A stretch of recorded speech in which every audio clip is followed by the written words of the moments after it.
Okay, we're live. Ah, 2 week break, I think. I guess it was 2 week break. Holy wow. So yeah. Game player, no, it's Otter Player podcast. Shout everyone that coming through.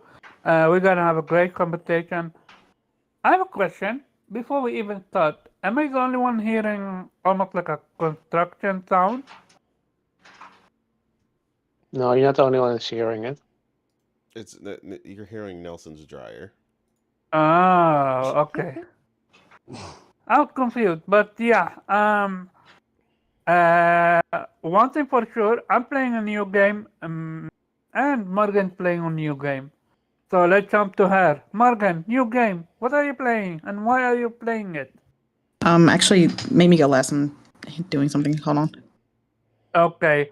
Weeb, Final Fantasy VII Rebirth. Are you sick of the mini games or not yet? I'm getting there. Thank you.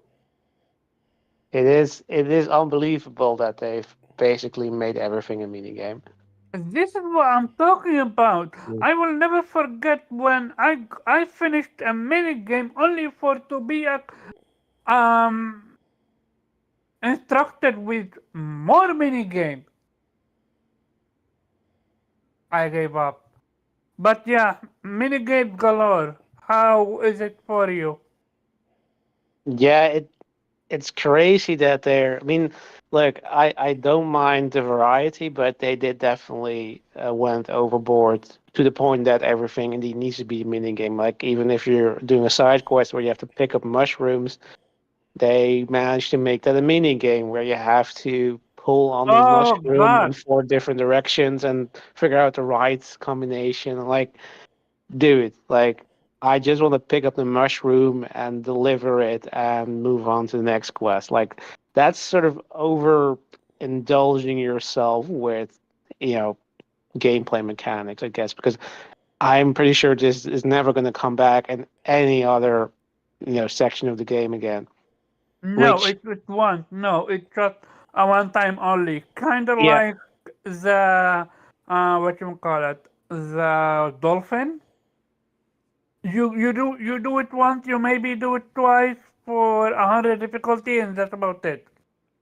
yeah, I mean, it's good. Like, look, I don't mind it that they're having some mechanics just for one time, but like, with side quests, which are basically fetch quests, and you're kind of trying to pad it by adding certain mini game mechanics, which are not really engaging or anything. So that's kind of, let's say, a detractor. Overall, though, I'm still enjoying the game. I'm at chapter 10 right now. It is absolutely a gorgeous game. I love the variety and the environments. Still think that Like a Dragon is a better looking game, but I do appreciate the art design. Um, it's definitely better in terms of gameplay than the first game, aside from the mini games, I guess. Um, the combat is more fun, though I do kind of hate it that they force you at certain sections to switch your party, which Really? wouldn't be that much of an issue, but of course the materia system, because Exactly. I every Wait. time they force me to use a different party, I'm like wasting a shit ton of time just reconfiguring the materia because I Okay, pick on the I best one in that character and now I have to look. put in another character. Okay, I agree with you if not for playing one. And when you play one, you remember that you wouldn't even given the opportunity to do so. You get fucking shredded if you don't have materia at all. You don't have time to put anything in Yeah, certain areas. So I will take what I can get with this game at this point in time. yeah, but I'm not gonna give it props for for fixing something that was broken to begin with. Wait, But look, I wait I get until like you're at the final boss.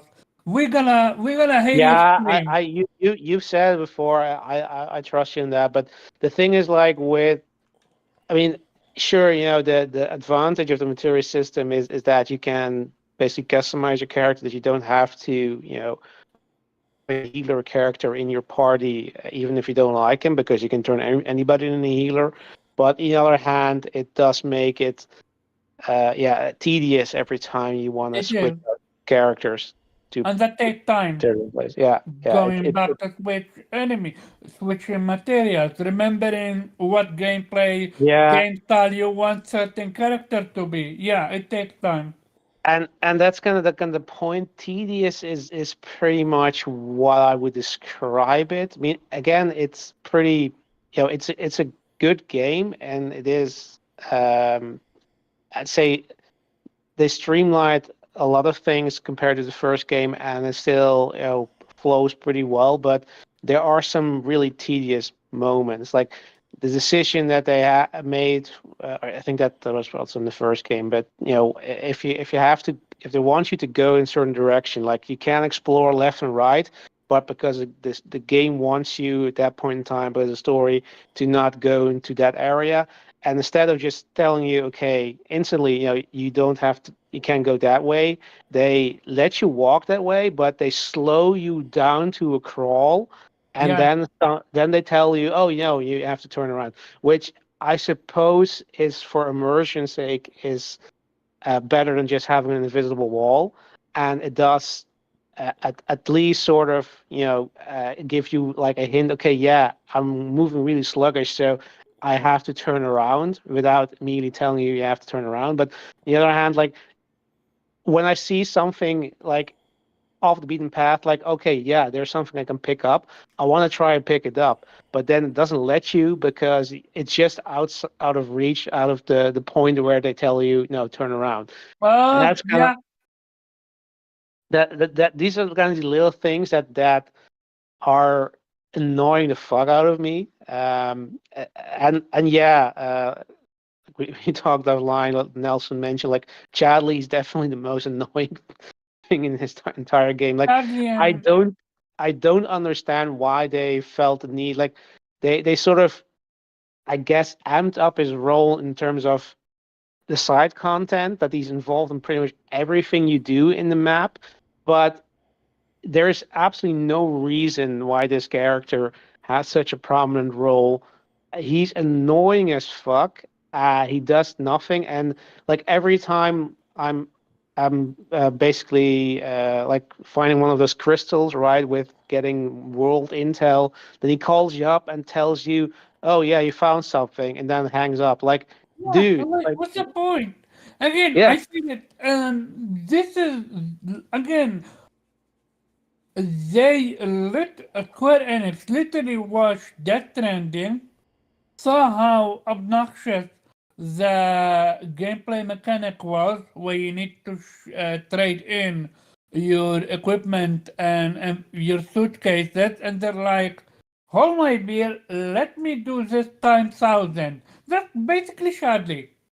What's the yeah, that point? that that's that definitely that's also part of it, that they're constantly, it's sort of over engineering, over animating stuff, where I just want to interact with this and be done with. I don't want to see an animation where you're pulling out your PDA, whatever it is, to not even do anything. You're just interacting with a switch or something. And there's even when you like go to talk to a shopkeeper or NPC that can you can sell something or activate a mini game. Like I'm constantly trying to you know I'm trying to get through the dialogue, but then I accidentally press too quickly the circle button, and then I'm out of the conversation again. And it's just like it's like it's just deliberately a second too slow or a few seconds too slow for you to actually anticipate on it correctly. Like even when I'm trying to go to go to like sleep in the bed, to recover health. Like I just it goes so slowly that I'm like constantly thinking, okay, there's something here that I can skip, and it's not, and then immediately I cancel, the action I was doing, trying to hop into the bed and to recover health, and like it's all a lot of these things is like they sort of over animate or sort of kind of we want you to see this. We want you to look at the mechanics we've made for how, see Cloud, hop into bed, right? Like, I don't want to see this. Just instantly give me, the pop-up that I want to basically, save my progress or, recover my health, and don't bother me with all this sort of You know what it show. is? There is something called too gamey. That's what this game is. It's too gamey. It's too Sims-like. Um, It's okay to switch. I don't know if it's too gamey, but I get what you mean. Like, it is definitely like, again, overall it's still a good game. Like, I'm not gonna tell you that this game isn't absolutely worth getting. I mean, it looks great, plays great, has fantastic soundtrack, but there are absolutely minor annoyances like that sort of uh, Lot makes longer than it should be. it detracts you. It detracts from the game overall. It does detract. Like, it sort of makes you, every time you see something fantastic, you're pulled back in because you're You're seeing. reminded you're Yeah. playing Final Fantasy VII Reverse, sadly. I know. I know what you're talking and about. and I kind of, but I haven't, like, I think there's like 14 chapters, so I haven't finished it yet, but I do have the feeling that in terms of story, like, it's really stretched thin, right? Like, you can kind of tell if this is a game that was, it's a retelling of a game that basically was meant to be one game, Yeah, and they split it up into three parts, but you can see that the story is very thin. Like, I appreciate, all the things, the character development, and like the first game also had, at the very least, the advantage that they had. They spent a lot more time, with the Avalanche characters, like with Jesse and stuff. So you got to know them much more than you got in the original game. So I appreciate that. But here you're stuck kind of with the main characters, and you kind of feel like you're constantly basically just, chasing Sephiroth, and you see Cloud having visions of Sephiroth constantly, and that's kind of it. That's kind of what's sort of pulling you forward, with a lot of distractions along the way, but not really the idea, like, that there's a condensed story here. um I kind of feel like that if it was one game, this would have been, the pacing would be a lot better in terms of story, they, because if it was one game, 80% of the minigame would not exist. definitely, there's definitely stuff like that they should have left on the wrong floor. Like, I mean, the sort of, like, I I would, I don't know.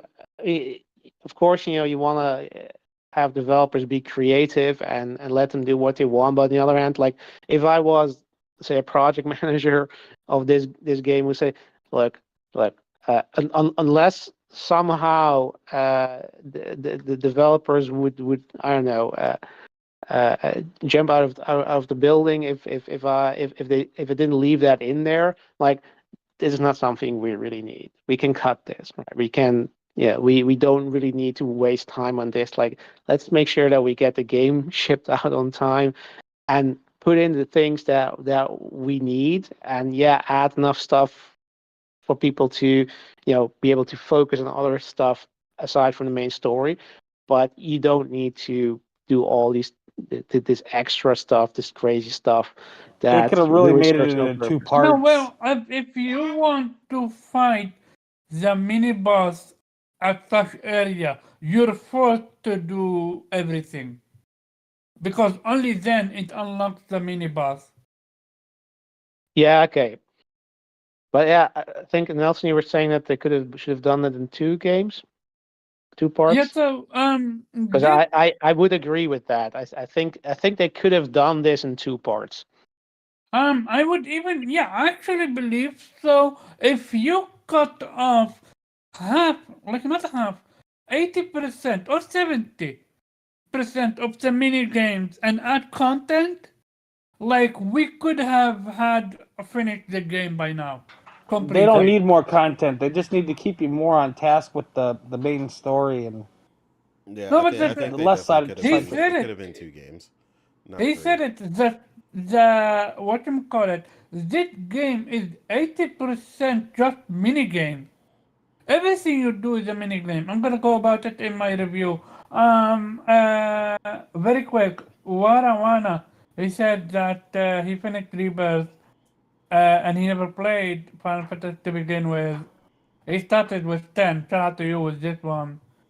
He saw that the story is padded.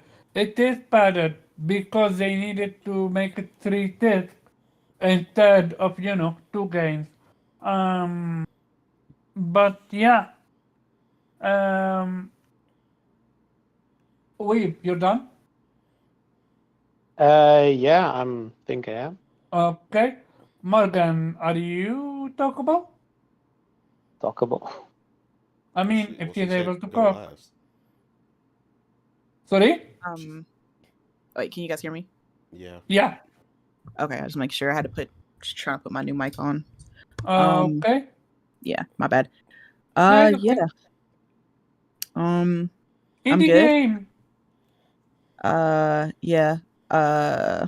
Been playing a lot of indies recently. I just finished the first Coffee Talk, platinum that. I was working on Coffee Talk Congrats. 2. Thank you. But then the indie game that I've been waiting on for a minute, Harold Halibut came out. Can you describe what Coffee Talk is? Because I heard of it, but I don't know what it is. I mean, it's like a kind of cozy game. It's like a indie where you're like you're a barista of a coffee shop, and you have to actually make the coffee for customers. They'll order a specific type of coffee or tea or something, and you Oh, have to make it. okay. Okay, But kind of it's like a restaurant management, basically. kind of, but it's not really, because it's not really about the coffee. It's more about like the conversations The with conversation. I got the you. I people got it. in there. Okay. Coffee is just kind of there. But yeah, it's really good. The first one. I was about halfway through the second one when I stopped to play Harold Halibut. So I'm about. I didn't know this game was going to be this big, because initially when I purchased the game, I saw that it was like 45 gigabytes, and I was like, wait a minute, for an indie. I was like, hold up. 45? Yeah. I thought it was going to be, the normal like under 10 gigabytes, but it was like 45. But I don't know if that's because of the style of game it is, like, because it's a it's a animation, like shit, I just lost the word for what the hell it is. Animation and also visual. It does look great. Yeah, it does look really good. Does it have voice acting? Does it have a what? Voice acting. Yeah. Okay, so then that may be why it have additional gigabyte in it. Yeah. Yeah, because it's a stop motion, so that takes up a lot, like, to do these kind of things. It takes a lot of work, and maybe that's why it's so big. I don't know. But the game itself is like, I think it's 12 hours if you just do the main story. At least that's what I read online. So it's a pretty good size game. But yeah, really, really beautiful, really well put together. I could tell like this team had a lot of passion doing this, like the set pieces that they have, you could tell that they were all like handmade. The different areas that you have to go in through in this game. You're basically playing as I want to call him like a mechanic who is aboard a ship that left Earth during the Cold War. A bunch of rich people all got together and made a spaceship so they could leave Earth, because they thought that the Cold War was going to be like the war to end the world or whatever. So they kind of like ditched Earth and they were flying through the galaxy for like 50 years, and to a planet that they thought was a Earth-like planet, but it turned out to be a planet like entirely filled with water. And by the time they realized it, the planet that they were inspecting, like the gravitational pull pulled them in. There was like a storm, and essentially their ship crashed into the sea on this planet, and they basically been stuck on this planet since, for like, I think they've been on the planet for like 100+ years. So it's like a few generations that have been on this ship. So essentially you're a mechanic on this ship, and you're like, it's basically a story about like human existentialism, basically. Purpose of life. What is your purpose? What is anybody's purpose? It's like it's a kind of far-reaching kind of game, but the story itself is pretty good. But I can tell it won't reach everybody because it is kind of slower paced, and there's not much gameplay wise. You're really just kind of moving from one area to the other, talking to characters. There is some kind of like little mini games a little bit in certain sections, but you're mostly just going from one place to another, having conversations and doing like little tasks and stuff like that. Oh, sounds like my kind of game. Exactly, my type of game too. There are like sections of the game that are even slow, even for me, that kind of dragged a little bit, but it's starting to pick back up again. But so far, I'm really enjoying the story. I can't wait to see where it ends. But yeah, I see why it took them so long, like the amount of how long the game is. And if anybody knows anything about stop motion, like just trying to do one scene for one particular shot will take you forever. So yeah, they put a lot of work into this game. And like I said, it's a really beautiful game. Mhm. But I think I'm on chapter 4, and I believe I think there are six chapters in this game. I could be wrong, but it's like 5 or 6 chapters in this game. And I'm about 14 hours into the game, because I'm doing like the side stuff as well, like the optional missions. So I'm about 14 hours in. So at the end, it'll probably be around 16. Yeah, this is it. Hey, it's literally right now on screen.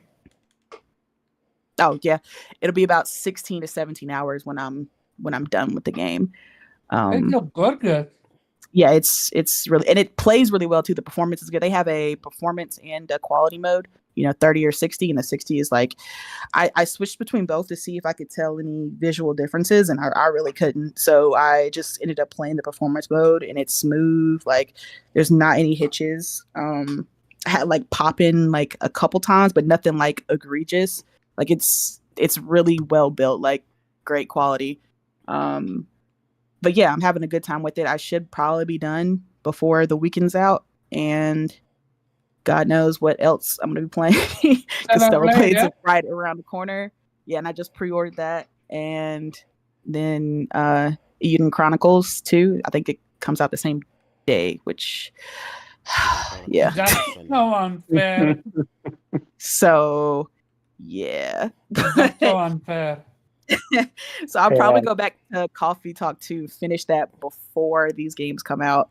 I mean, what about Rise of the Ronin? I know, and I got Rise of the Ronin. Like I need to get back. I want to get back to Blood. Persona I'm 3. just asking. No, you should put me on blast, because I have so many games in the backlog that I keep. Like another game comes out, and I put another game on pause. Like I have no self-control whatsoever. Also, there is a game called Rebirth. Yeah, Rebirth. Like I said, I have Rebirth, Rise of the Ronin. I got to go back to Persona 3 because I want to get back on that. I got to finish because I was trekking to Platinum Persona 5. I got to go back to that. I need to go back and finish Grand Blue Fantasy. Like it's just so many games. Oh, Hi-Fi. Like I can't even keep up with the amount of games. Backlog. Congratulations. Exactly. You made it. You're a real gamer. Oh God. Yeah. Hopefully this latter half of the year will be a little quieter, so I can work on my backlog. if from anything that I've just seen, Moon Samurai looks amazing. Moon Stop Samurai. it. Which one is that? I haven't. I just Have I? literally watched the gameplay. If you can wind up the screen, and Moon Samurai looks fantastic gameplay wise.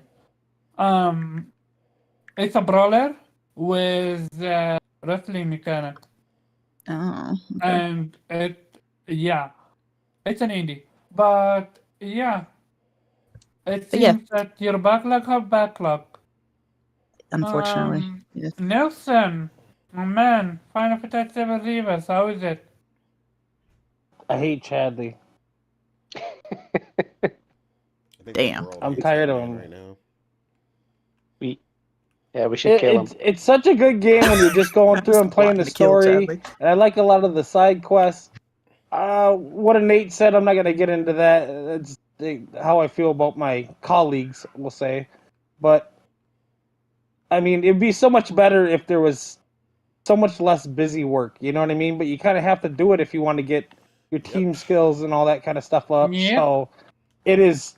Yeah, I wish it would have been done in two parts and been more straightforward. Hmm. Because there was a lot of wasted time. Like I should have been done with this game by now. Yep. Yeah, the Do you now pattern is ridiculous. understand, Morgan, why when you told me when I said I'm close to ending it, you're like, what's taking you so long? Listen, all I know is I see people getting plats, and where your plat at, Omar? Lady, wait until Listen, you this I play would it. was never. I your would never game wish of that the kind of. year, I would never Omar. wish that upon I my don't worst want to enemy. hear these excuses. You I put actually, this game on a pedestal. I I expect a did, plat. yeah, I did, but I Yep. had no idea that it Oh, was we gonna know be you had no 80% idea, Oh, and we oh, told you.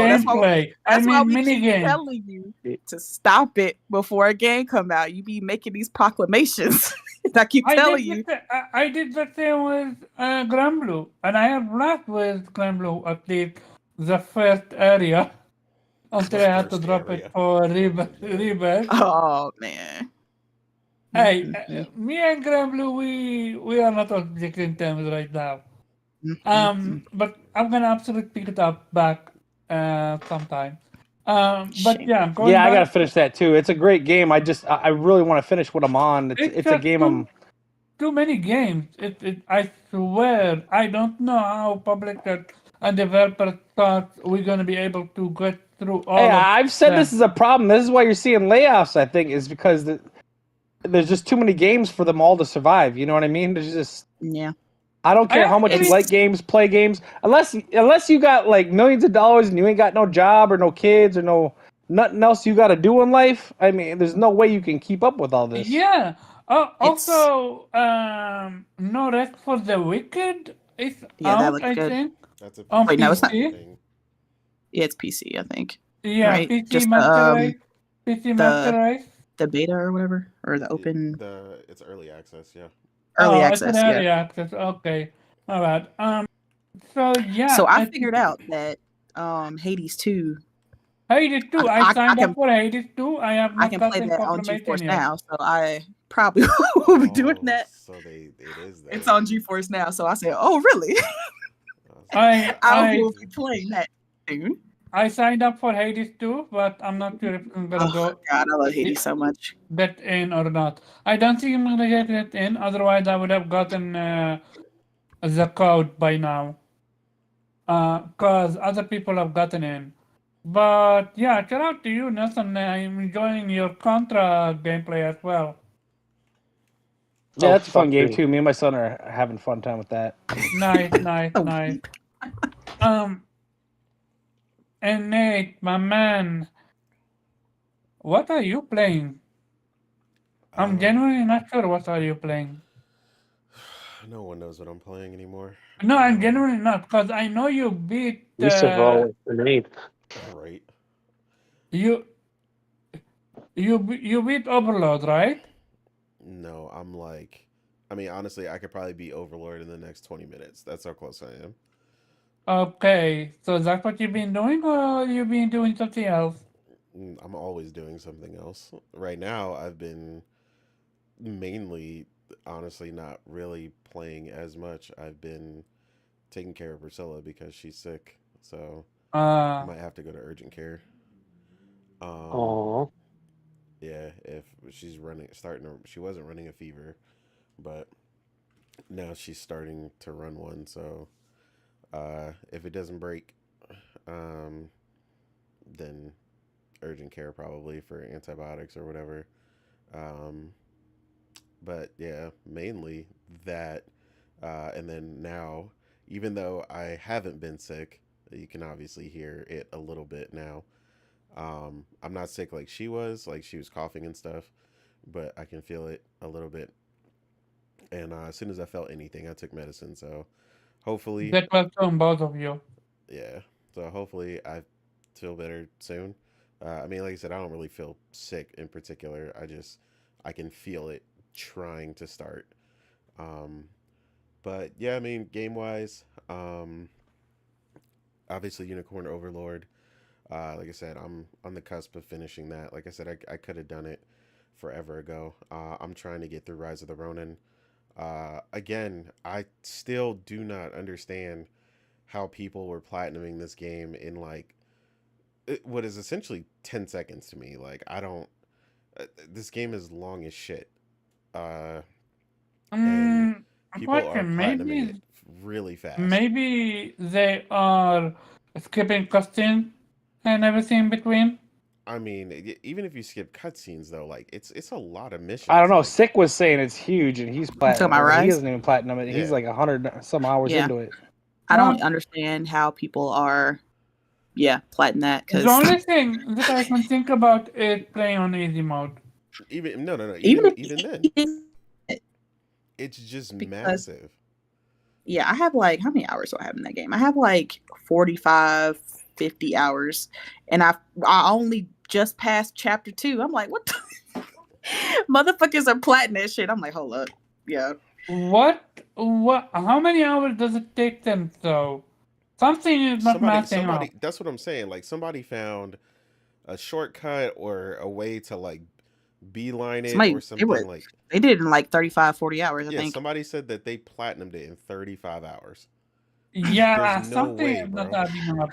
I Something is mean, not I'm adding up. doing side missions and stuff and like that, so maybe they're just moving on. Maybe they're strictly doing main missions and then the missions that are required to get the plat.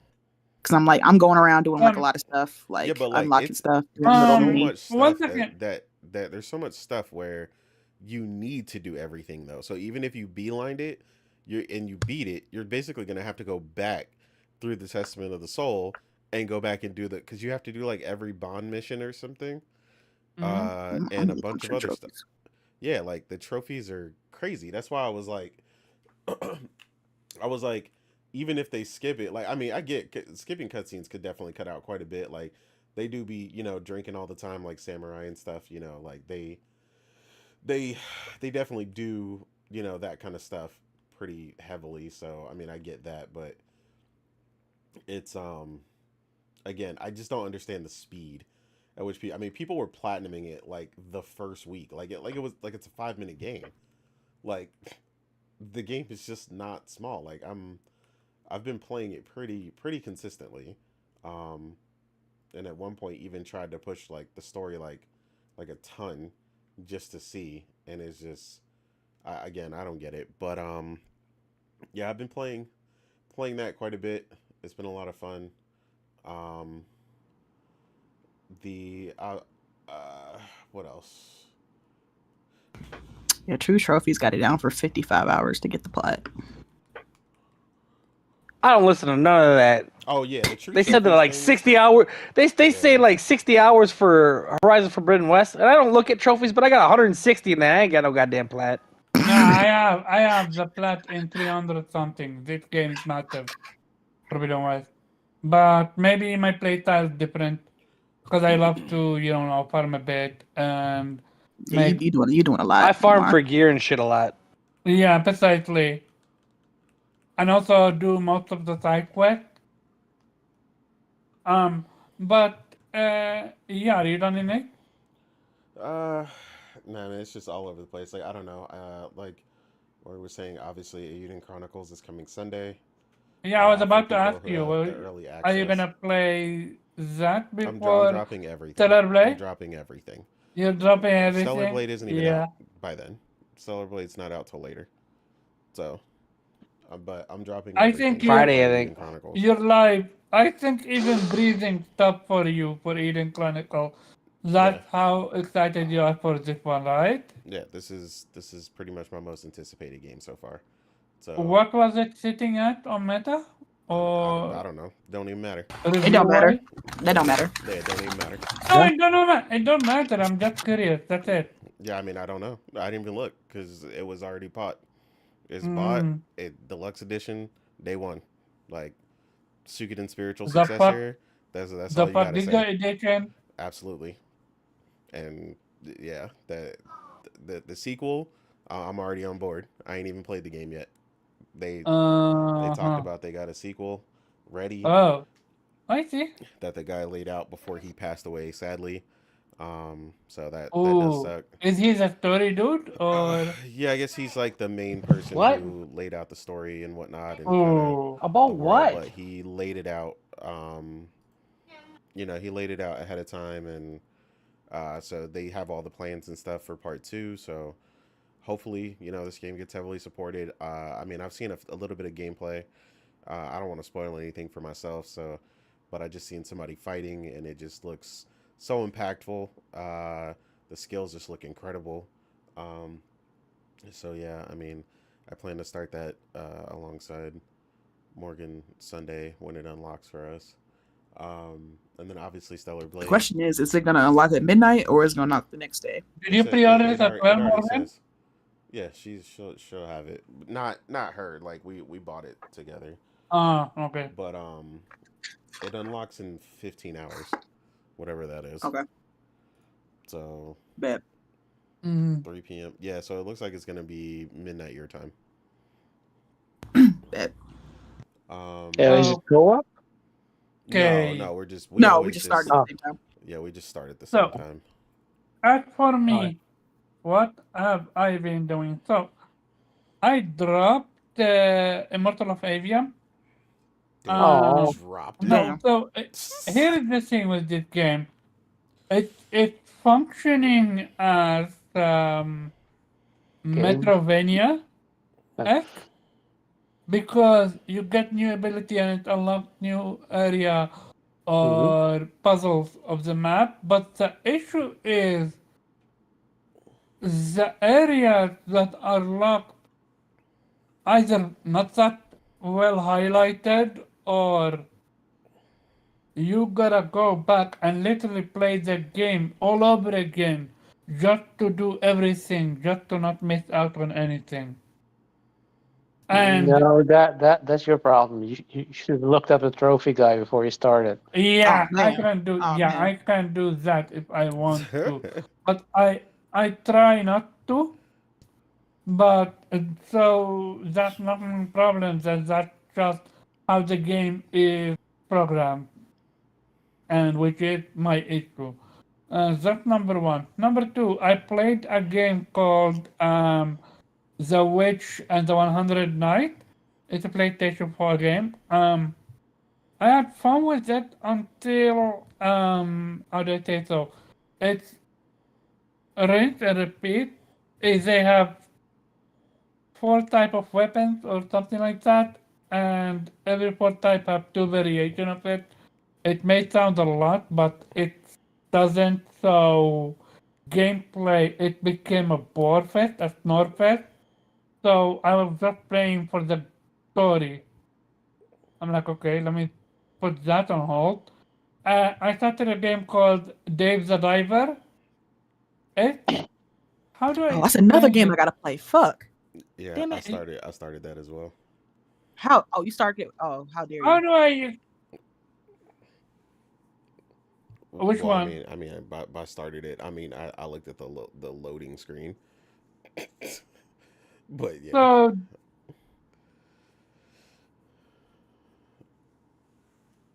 Oh, the Metroidvania or something. are you The talking African about? one. Are you talking about Raji? Wait, No. Oh, you're talking about the demo D&D. one. Okay, I know what you're talking Zao? about. Zao, Yeah. yeah. Yeah. It's hard to remember that name. It got a crazy name. Yeah, but no. I played the demo and it didn't click with me. Yeah, he didn't Hopefully, like the it. full game The is first better. Metroidvania, this man that actually looked good That's to what I'm me, saying. Oh and man. this man was First good looking one, he don't like it. Yeah, he ain't like it. Yeah. Hold up. Out here. What you Um, talking? What? 1 second. What you talking about, Cozy? Dave the Diver is rough. It kicked me in the ass so many times that I would die 2, 3, 4 rounds same area because I ran out of water, out of breath. Don't believe that Kelsey. Yes, it started up cute and everything like that, but it evolved into something diabolical, diabolical. Mostly Diabolical. because you don't have enough breath, and it plays twofold. The first fold is like a restaurant management, but it's super basic, so it's not that crazy. Um, 1 second. But do you guys usually play games on YouTube to beat them, Omar? I didn't understand it, but okay. And the second part is basically a fishing game, but you're actually a diver. And you get to shoot enemies and fish with your harpoon. And you start up with normal, but you can find like a poison harpoon or a sleeping gun or something like that. And but when you get up back to the area, to the surface, everything is gone. So unless you have found a blueprint and crafted your own guns, you always start with a stupid knife and a normal harpoon, and you need to look up and find other treasure chests and stuff like that. The story is interesting in the sense of you're some dude that don't have jobs that goes into dive. It gets suckered into diving and now works full time for a restaurant and a diver company. Other than that, it it's a blast. They have actually a collab with Dredge that I have yet to touch upon, and that shit is free. FREE. So yeah, I'm super excited about this one. But that's about it. Let's jump to the first topic. Very quick, we're gonna glance about it. What's that name of that game? Sackboy, Little Big Planet 3, audit, the servers are gonna be taken offline in 2020, January 2024, and now they've made the decision to stay indefinitely. And people are trying to be outraged about. I'm like, I'm pretty sure That the game's how reason. old? How many people are playing that? Yeah, Let's be honest. precisely. That was Borderline 2. It was a waste You of you time. expect someone to really support a game forever or what? Like, especially a game like Little Big Planet 3, out of all people. They're not talking about Sackboy Adventure, they're talking about Little Big Planet 3. Like, so, anyone have anything else to say about this one?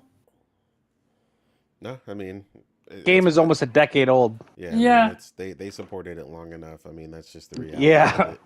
I Yeah. mean, you can still play through the single player if you really were that desperate. But honestly, if you really wanted to play it and you haven't played it by now, then you probably You didn't didn't plan want on to play playing it. it. So yeah. And they gave it free on PlayStation Plus. So, very quick. I don't know if people talked about it, but I'm so fucking pissed off about how PlayStation does their PlayStation Plus thing. What are you talking about? There is no way to indicate which game is leaving the store and when. Oh yeah, I mean, I complained about that a while back. They need to, if something is leaving next month, like they need a section that states clearly that it's leaving. That is one thing that Xbox does indicate really, really well. About a month out, there's a section that tells you leaving soon, and even if you have the game installed, even on the PC app, it will tell you that the game is leaving soon when you click on it or highlight over it. So yeah, PlayStation definitely needs to do that a much, much better It, job of indicating that, and it needs to be really highlighted, just in case there's it, something you want to get into. it's almost as if they are ashamed of these games leaving and they don't want to let the people know. Like, I just found out Final Fantasy X and X-2 is leaving in a month. And yet, Morgan, you told me to start playing it, but I know for a fact a month is not enough time for a Final Fantasy game, especially 12. Sir, you So, had time. This game is old. it's not. No, it doesn't matter that old. The mechanic, it is. It's not. No, I'm saying you've been had time before the game was. Yeah, it's been there like I, 3 years. I was You avoiding sitting it. there playing them I was avoiding Gym it. Planet I was games, avoiding it. them It's little kind of like Gym Planet, I, playing them little indie games and shit. I, That's what you should have been I, playing.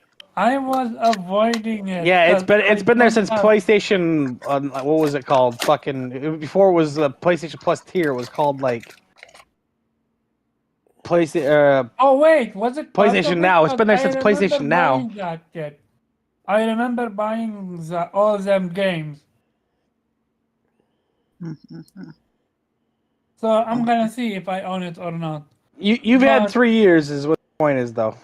but yeah, so my issue is again, you don't know when a game is gonna leave. If you are not on Twitter, you don't get notification, you don't get anything.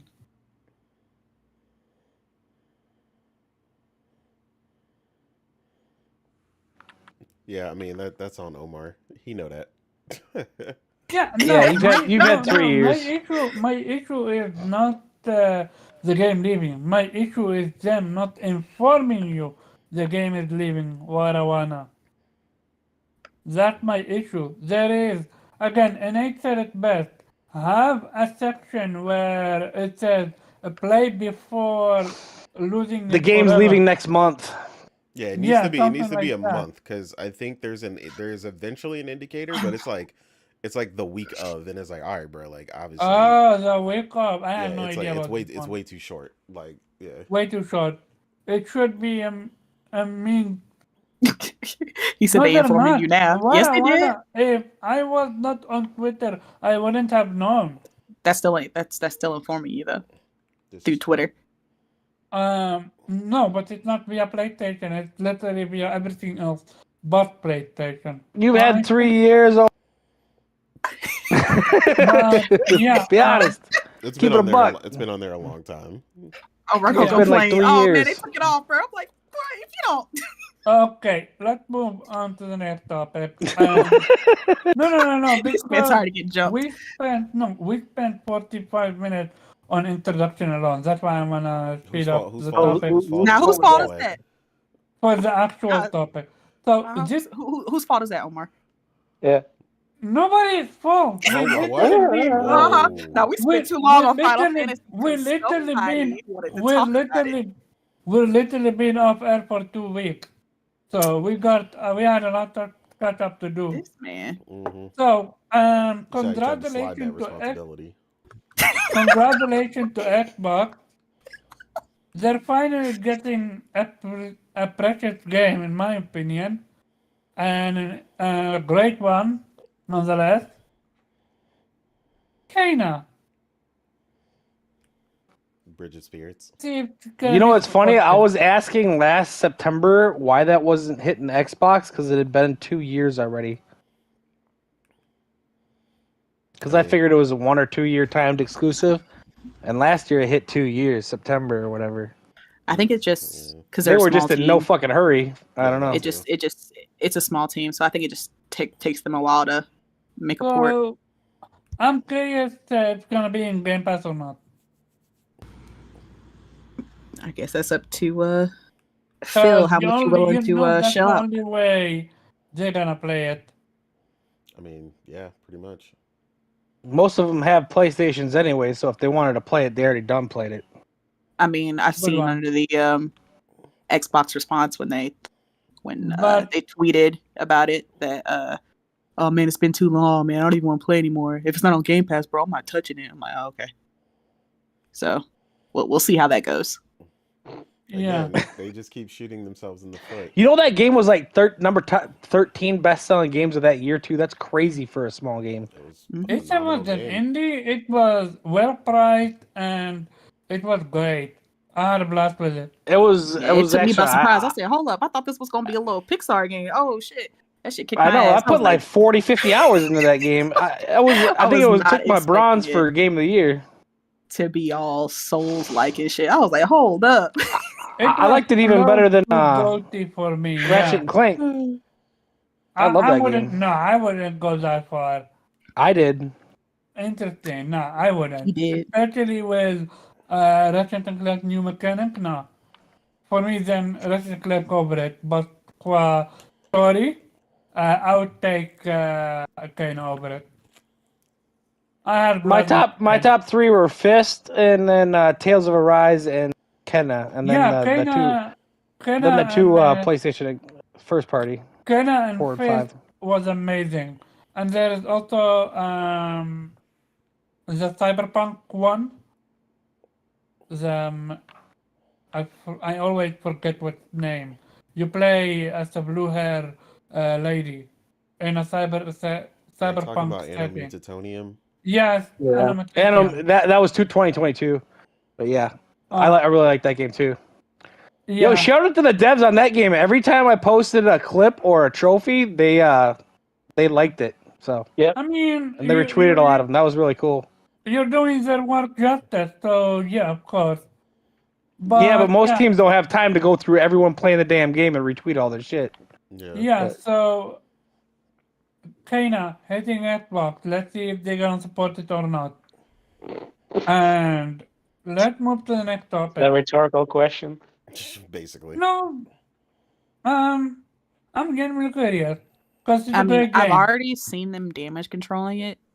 Before the game even came out, they're like, the reason it's gonna be low sales is because they took too long to put it on Xbox. So then PlayStation players gonna say something because it's gonna be low sales. I'm like, oh, so you already know, you already controlling and coping and coming up with the No. excuse as to why it's not gonna sell on Xbox. So Interesting. Mm-hmm. this one is for me the cream of the crop. Dude, 70% I didn't see not one clip of Fist either when that shit came out for Xbox. Not one. Wait, Fist is on Xbox? Yeah, it came out like Yeah. last year. That- yeah, that's exactly. how- Nobody knows that's how because nobody bad- played that shit. I mean, Yeah. it was the same way with. It was the same way with Stray. Remember how mad they were about that game? I About forgot, everybody liking that but game? I had a blast Yeah, nobody with played this it. one. And then they didn't Fist say was a they They didn't didn't say give a nothing. fuck. They ain't playing. Actually, I never see posts of fucking games on Xbox either. So that, to be fair, Who? anybody posting anything about playing a game, They I never don't see do any- this, Oh, but they don't. That's the problem. this is why I stopped interacting with these people. They don't game. Oh wait. Can't The post only- gameplay if you don't play games. The only thing To be I've seen fair- recently was Dragon's Dogma, but they were only trying to boost that up because they thought they had the it was a advantage. competitor. It was a Because game of the it year was a competitor competitor to. Rise of the Ronin. Yeah. Yeah. They did the same thing with Elden Ring. Yep. Oh yeah, They when They were the like, Ring "Oh, this is came the out. best Yeah. game ever" because that was their game of the year. It's just like they did for Red Dead 2. Remember when Red Dead 2 came out? You notice something? Yeah. It's always a They third jump party game. they jump Third on whatever party. game can compete with whatever PlayStation exclusive it is for the year. Like, oh, this game's better because yeah, I can play it. Fuck you, yeah. Okay, let's move on from this one. 70% of developers worry about the live service model sustainability, survey shows. So, a survey done by, I think, by game developer, a new survey carried out by the game developer. 600 developers were interviewed between February and March and asked a number of questions about the business model and monetization in video games. Basically, 70% are afraid of its sustainability. And I don't blame them. I mean, we've seen so many games getting shut down left and right. And the question is how long before publishers realize that? Innate? Yeah, I mean, I don't know, man. I mean, some of them are reacting pretty nimbly to it. I mean, more famously, PlayStation in particular seem to react pretty well. Them pulling back development of a couple of their games that they had, those gas service games. You know, originally them having 12, saying that they pulled back support on at least about 6 of them. Um, Yeah. so, I mean, I think gradually you're seeing some of them learning. Some of them obviously won't. I mean, you've seen the response from Warner Brothers, like an idiot, you know, after Uh, they had, out of touch with reality beyond belief. yeah, like you've seen what the dedication of a team that is really passionate about a single player project can achieve. I mean, you outsold freaking Call of Duty. Like, I Yeah. mean, like at a time when Call of Duty had a resurgence at that, because Call of Duty had been selling less and less, and that was like the resurgence year for COD, and you still outsold them. Like, that's beyond impressive. And it's like, you know, you see a company and they're just like, yeah, but we did good, but you know, we think We can live do service is better. still, yeah, we want that money to keep coming in, and we think, you know, there's a way for us to do it. And it's like that's kind of the problem. Like I said, it's just that's business 101 right now. That's the thing that sucks.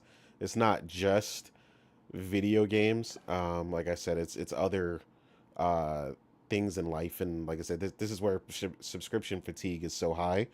Um, with stuff like that, and gas games are a huge part of that.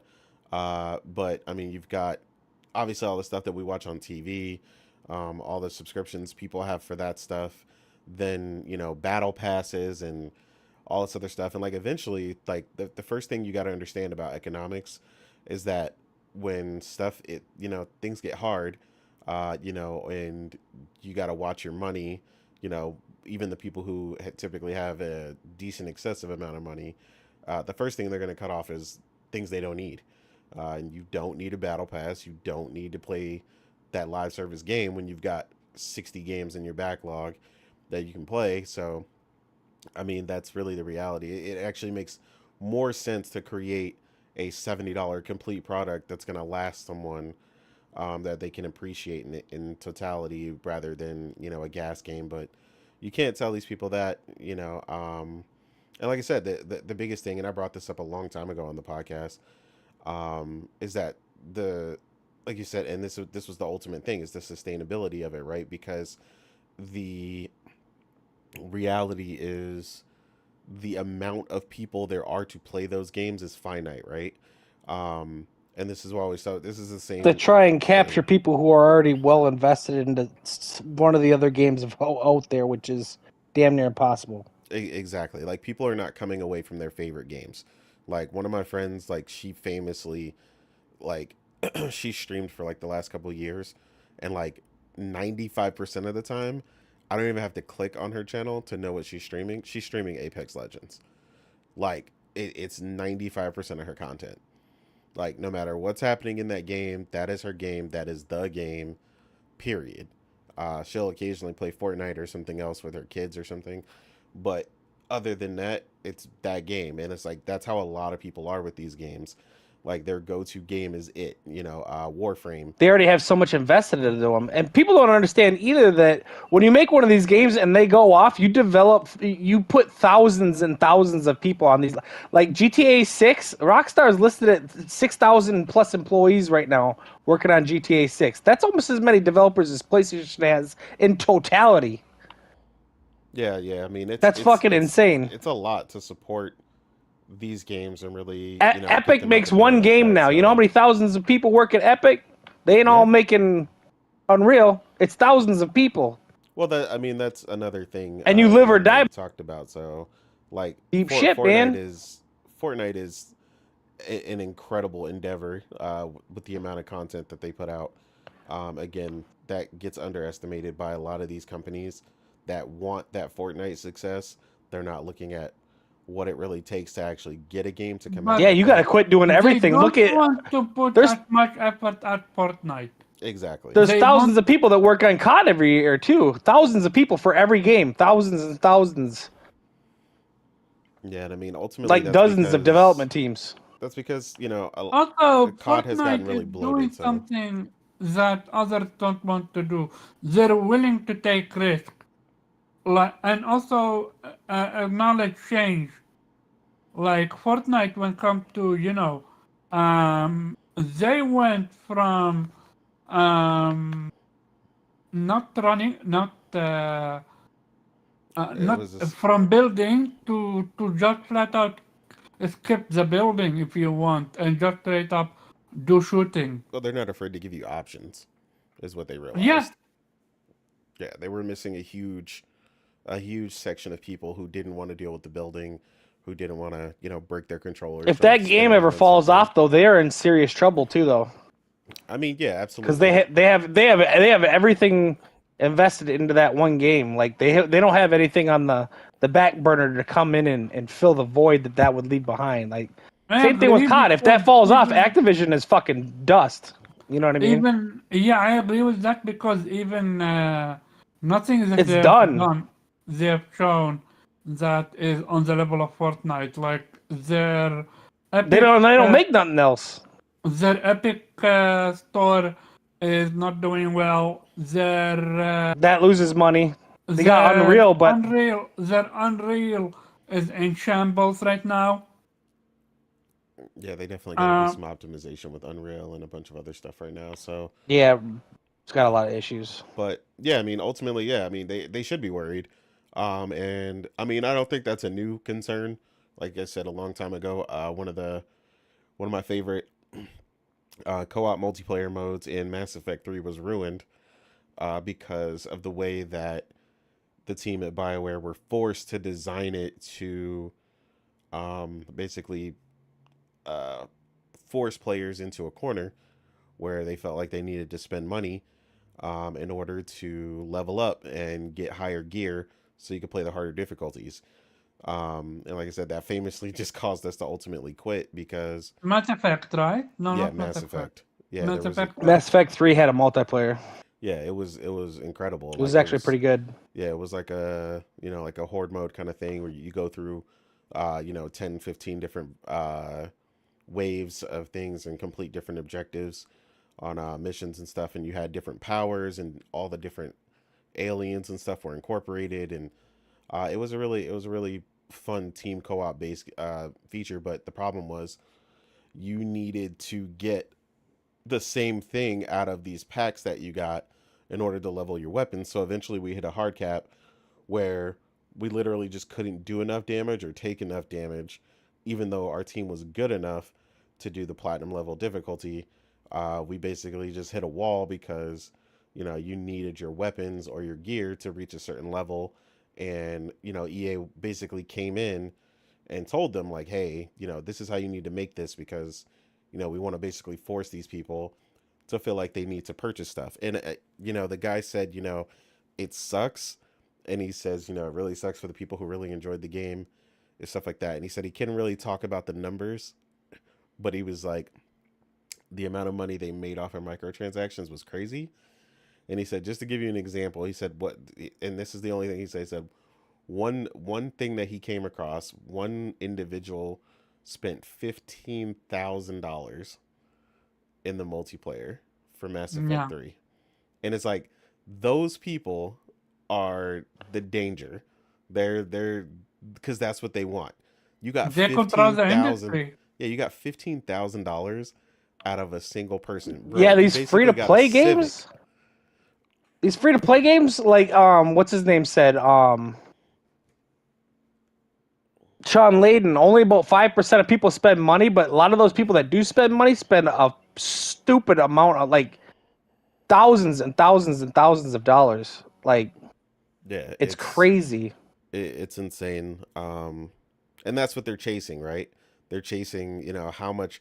The If dragon. if I can get $5 to $10 out of everybody else and get 60,000 out of this one idiot, you know what I mean? Then cool. I made a ton of money. That's basically what you run into. So yeah, they should be worried. I mean, obviously, only a certain amount of them can exist at one time on the market with a healthy user base. So yeah, that's completely understandable. But tons of single player games can obviously survive and thrive in a single year. So yeah, I don't know what they're gonna do about it. Like I said, they're also competing. When you're talking about a live service game, you're also competing with, like I said, all the other live service things people have in their life. Everything from Photoshop to Microsoft Office and like I said, everybody's TV subscriptions. Like everything wants to be a subscription in your life now, and it's like no, you know what I mean? Like even the car wash has a damn subscription at this point. Like they were trying to get me to get a car wash the other Even day. cars. Even cars. I remember maybe it's a trick or fake or whatever, but I remember seeing cars offering subscriptions now. That's real. Yeah. Yeah, yeah, Okay. yeah. Like I said, it's all over the place. So yeah, like I said, they definitely should be concerned. Yeah. We haven't heard you for a while. What you thought? You just heard me. I mean, besides now. Besides now, I I Mr. I started with saying good that they're concerned because this shit gotta go. Facts. Okay. Simple and quick. Yep. See, Morgan. that's how it works. Morgany. Okay. You here? No. Nelson, I think you gave your take, right? Because you chimed in when Innate was Kinda. talking. I mean, there's nothing But wrong go with trying ahead. to make a multiplayer game and stuff like that. But if you're trying to do a whole bunch of them, you got to understand the survival rate because of what's out there. If you think you're gonna make a dozen live service games and they're gonna succeed, I mean, realistically, you're lucky to get 3 because there's just not enough room for them. Yeah, I don't understand how people gonna, like, for example, Helldiver 2, amazing game, but I don't have time for it. I And make mind you, time. I haven't touched. You have time?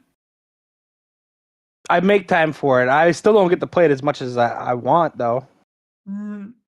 I haven't touched it since getting the plat. And they have added so much stuff to it, but it's like too many games, dude. I don't have time. I genuinely don't have enough time to be able to play Helldivers and play other games. This is why I don't understand how people are capable of playing, like for example, a Helldiver and a Fortnite and this and that all at the same time. Innate, have you Well, touched that's kind of the Fortnite? thing. That's why people only usually pick one or maybe 2 of those games to play at all. Innate, That's have why you it's so touched hard to Fortnite? survive.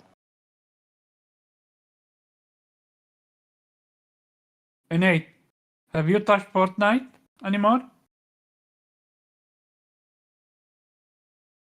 Okay, so Yeah, he still plays it. uh-huh. Not as And much. what about you thought, Morgan? No. No. What you thought then on what's happening with the industry?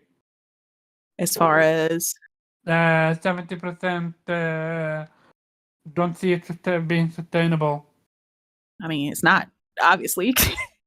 Live service games getting shut down every other week. So, I mean, it's not like they're guessing or they're using, their best guess. Like, it's factual data that these games don't really, like, it's once in a blue moon that a live service game kicks off to be sustainable. Some games will kick off and they're great for like a short period and then Helldivers they fall 2? off. No. Helldivers 2 is still strong. Hold on. I said Helldivers. I said Helldivers. Most of the free-to-play games that come out, they're good for like 2 to 3 weeks, though. At least, even if Helldivers fell off today and they sold 10 million copies, they don't give a fuck, dude. They were successful. But these free-to-play games, they didn't make no money. You know what I mean? If you're big for a month. I said Helldivers 2 before she said the word fell off.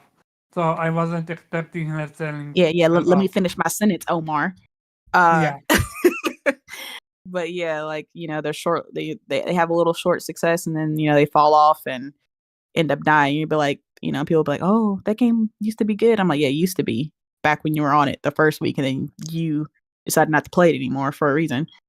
But yeah, like most of them aren't Helldivers or Fortnites or whatever live service game example that you want to use that's still going strong. So like we said, we see live service games shutting down, servers getting shut down, them announcing, "Okay, y'all, this is the last month and then we're shutting down servers for good, thank you for the support," like yada yada. And then the next week that same developer or publisher is announcing layoffs because the game didn't do well and they can't afford to keep people on anymore.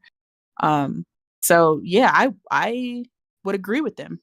And like I said, a lot of people, a lot of developers and things like that are losing jobs because of these live service games not panning out to be how they need to be. Example, Suicide Squad. People were excited about that game and they said it was live service. People were like, I don't know about that.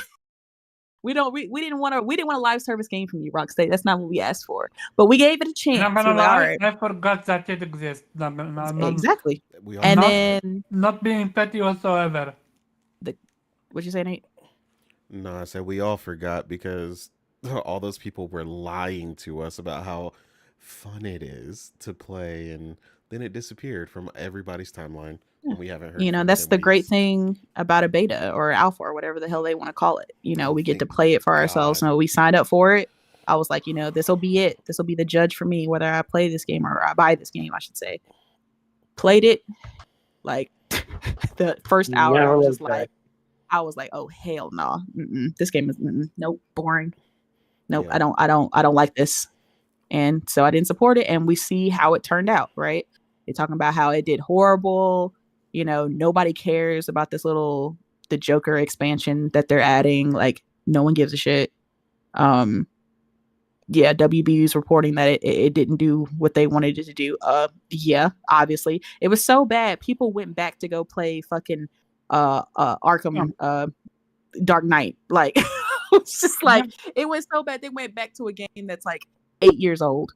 Yep. And that surged on Steam. I think Gotham Knights saw an uptick because it came out. Gotham Knights saw an uptick. And honestly, I didn't like Gotham Knights that much, right? It was like a 6.5 to a 7 for me. But that game was a lot better than Suicide Squad. Like, at least playing that game, I didn't want to like shoot myself in the head in the first hour.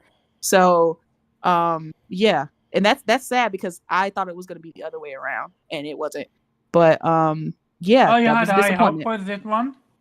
I mean, let's say I had high hopes before they revealed that it was a live service game. And I was like, oh, okay. Then I was like, you know what? Let me hold off judgment. Okay, live service, it's not always a bad word. Let me just wait. And then I was like, okay, they doing a beta. That's good, cool. And of course, it was closed. You had to sign an NDA. You couldn't say nothing for a reason. Oh yeah. They were like, nah, y'all. No, you can't say nothing. You can't say nothing. Don't tell nobody. But yeah, I'm glad I signed up for it. I'm glad I played it. Because that just confirmed that it was booty cheeks, and I was not going to play that. So I saved myself $70. It was great. And knowing me, I would have bought the ultimate edition. You were wanting to, and then we played it, and you were like, nah. I would have bought like, the $120 whatever edition and would have been pissed. What? But You you really wanted to go there with this one. Well, no, Interesting. she likes the franchise and stuff like the. I like I like the IPs of Suicide Squad and Batman. Like I like DC. So I was excited for the game, but then they announced that it was a live service game, and I was like, oh. And I like Rocksteady. Rocksteady has always made games that I have enjoyed. Yeah, So I was like, I'm gonna they give them a used to. chance, and I'm not gonna just say I'm not gonna play just because it's a live service game. Like I'm gonna try it first. So I Mm, tried it on the you didn't want alpha. to pull a nomad. I I tried the alpha. Glad I did. Didn't like it at all. I was like, all right, good. That's off the list. I can play something else. And now it's a good thing because it looks like I guarantee you that game's gonna get shut down before the end of this year. They're gonna announce like, oh well, guys, thank you for the support, but we planned the 3 expansions that we had planned for Suicide Squad is coming to an end. We're gonna shut it down. I'm like, and then didn't WB say they were gonna invest in more live service games after the debacle that is Suicide Squad. They were like, you know what, we need 3 more of these. We need more of those. Like Logic, ladies and gentlemen, logic. just all just right over their head. If you don't succeed twice, try again. They said eventually something will stick, right? They'll like something, right? I mean, but if it's like you have an IP as strong as Suicide Squad, like any known IP, whether it be like a DC, a Disney, Marvel, Star Wars, whatever, right? Those are strong IPs that are known from beyond gaming, right? So you have something that strong that can pull people in who aren't even gamers, and you still do bad, right? You have something that can give you a touchdown, a good.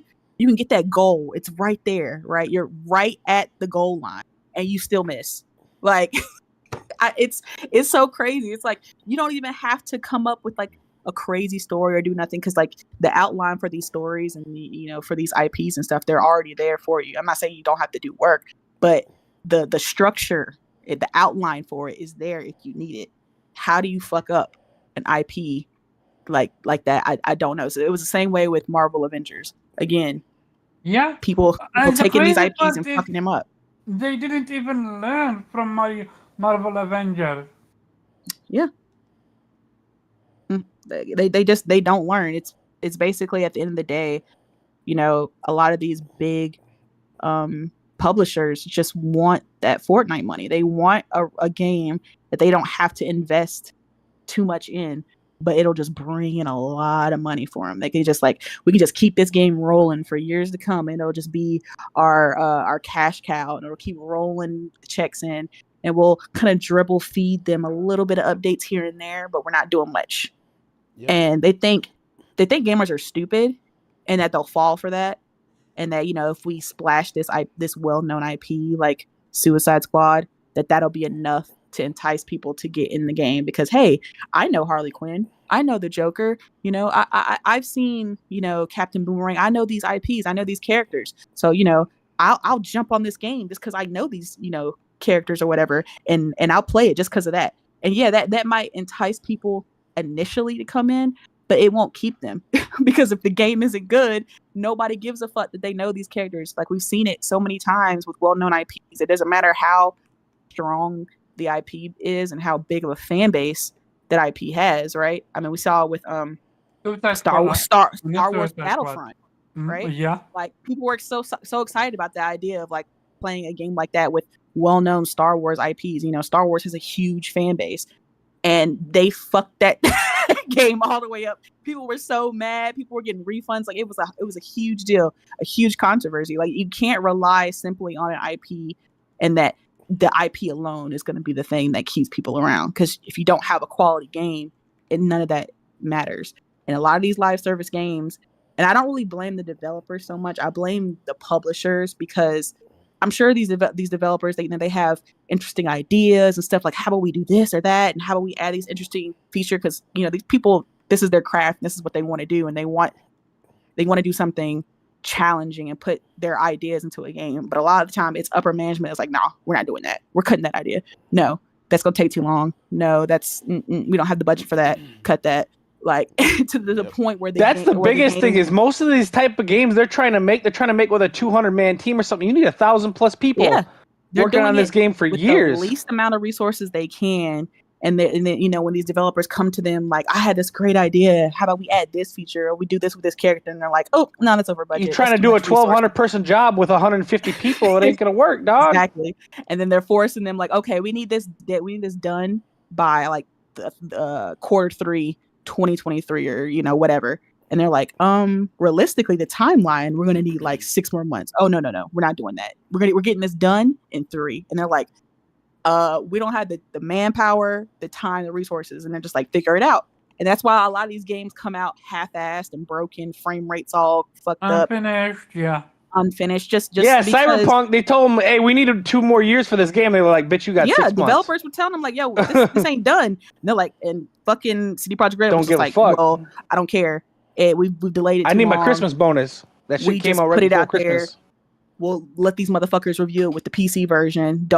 They can't use their own footage. They gotta use this B-roll. They can't say this. They can't say that. You know, it's like at the end of the day, it's these suits that are giving these people deadlines and crunches and all types of shit. Oh shit, sorry, it's my mom and stuff like that. And they're just and like I said, that's why I feel bad for developers. That's why they're moving from, you know, publisher to you know to developer or whatever, because, you know, it's hard out here. And you see it all the time on Twitter with them talking about it. Like, man, the game industry, man, it's just bullshit right now. Mm-hmm. And, you know, I feel bad because, you know, unless you make your own studio or you work for like a really small, which is why a lot of developers are leaving and starting their own studios. Yeah, it's either that or they have to work for like the problem is they gotta find funding, which isn't easy either. Yeah, and that's another part of it. Like, you know, it's like I said, they either have to make their own or kind of work in a smaller team where they can just kind of do their own thing that isn't overseen by a specific publisher. They're gonna be them if you do, them if you don't situation. Yeah, and that's why a lot of the creativity that we see is usually in the AA or single A games, because, you know, they have the latitude to kind of do what they want and go crazy with these games and, you know, put in the mechanics that they want and not be essentially, you know, collared by publishers.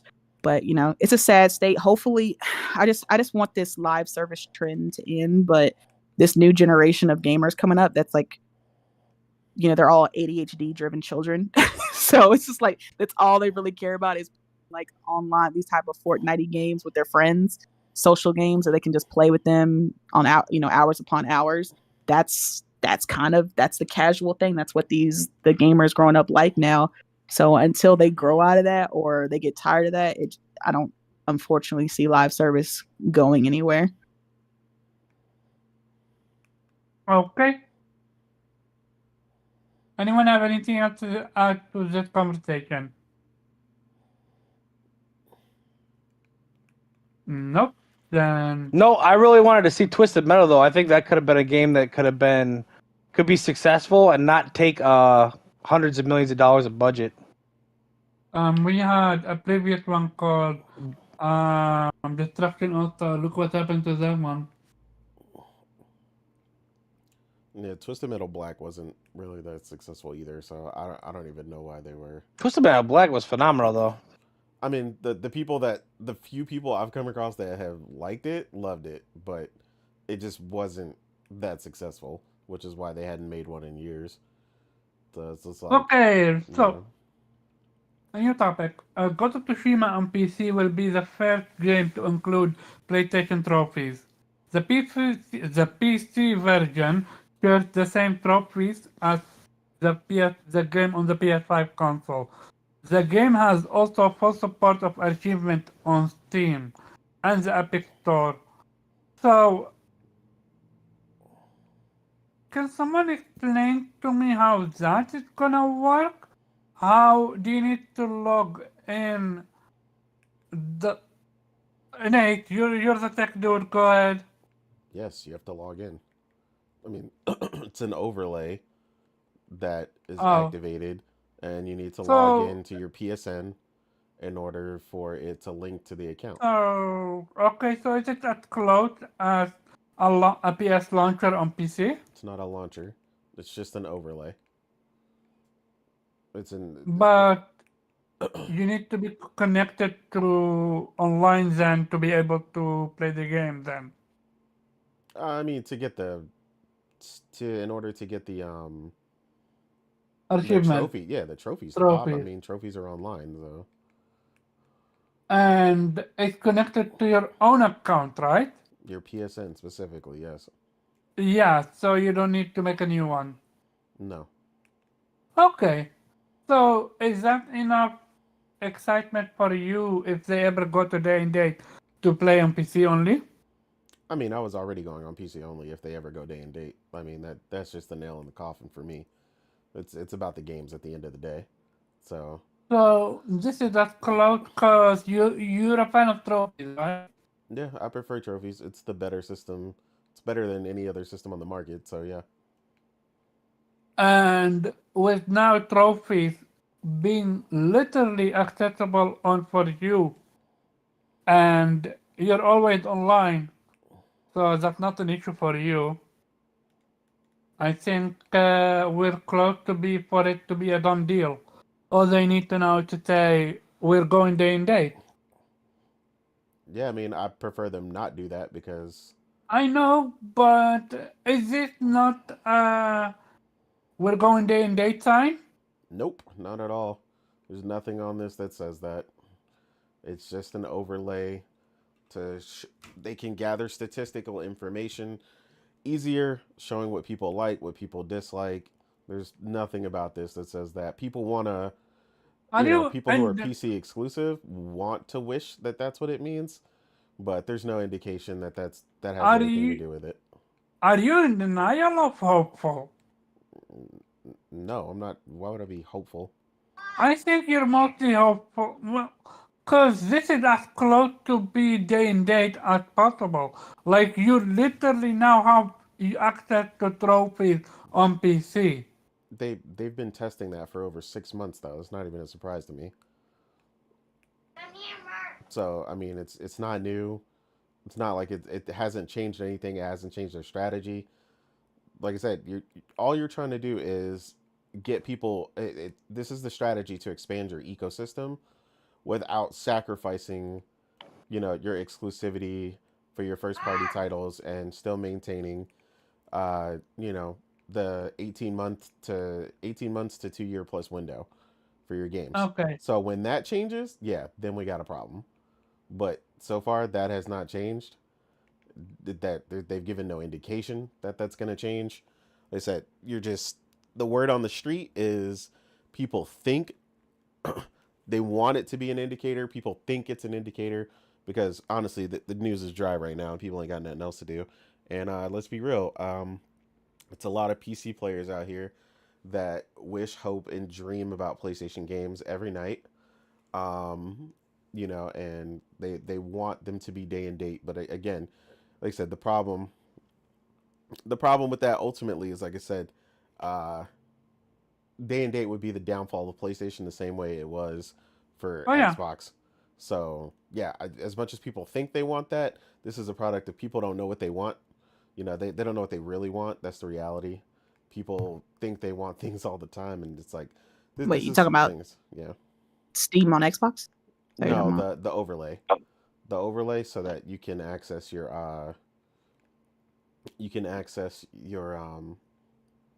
basically a PSN overlay for a PC. Oh, you're talking about the PlayStation thing. Okay, Yeah, my the bad. overlay thing. Yeah. Yeah. But he was saying like, because at the thing they're running with in the street right now, the moment that was announced is, oh man, this is looking so day and date. Oh man, we're almost there. People are creating fake ass checklists and going, oh look. See, first we They did just want to this. say you too. Yeah, That's yeah, all it is. yeah, Misery loves company. exactly. First we did this. So Now we did this, and Oh, it's just like, Omar's gonna bring okay. this up when Rise of the Ronin comes to PC in like 6 months, right? Because that's the way all second party games are. Like, oh, that wasn't a year 8. Like, neither was Neo. That's a third party deal. Yeah. I actually somebody asked that and So tried to we'll be mention having that. this discussion with Omar in September again. Yeah, somebody tried to Mhm. mention that time frame when in a discussion that I think was It's on very different with Morgan's like post, Koei and they Tecmo tried and to stuff. do that. And I actually pulled it up, and the shortest time frame, even currently, for a game that came from there was still 18 months. So yeah, people can. It'll be very interesting when this next PlayStation Showcase happens. Whenever that is, and we get the games, and there's no announcement of a PC port, and dudes are gonna be like, "Oh, well, I mean, that's just It's because coming. Sony's working on it though. Yeah, They it's just they coming. just didn't say it today. They just didn't say it, but watch. It's in the watch. When works. the game It's in the comes out, works. it's gonna be announced for PC, bro. Just watch. Yeah. I'm like, okay, all right, we'll see. Okay. Do you have anything to add to this one?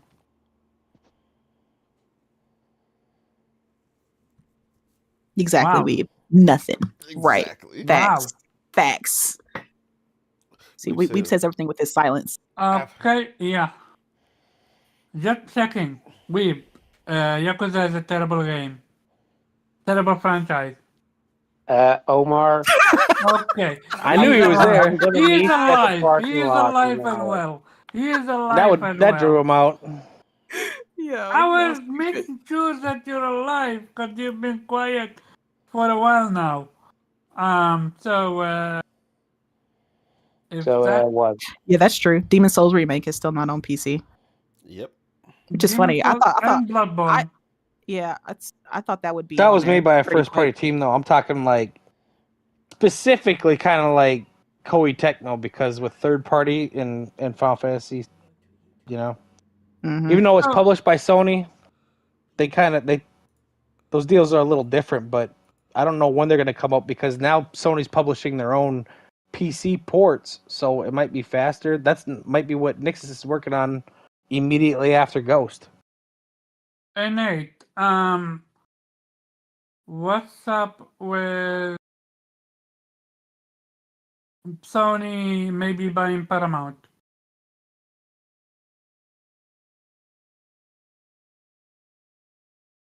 Interesting analysis, Nate. That was Yeah, profound. yeah, very insightful. Okay.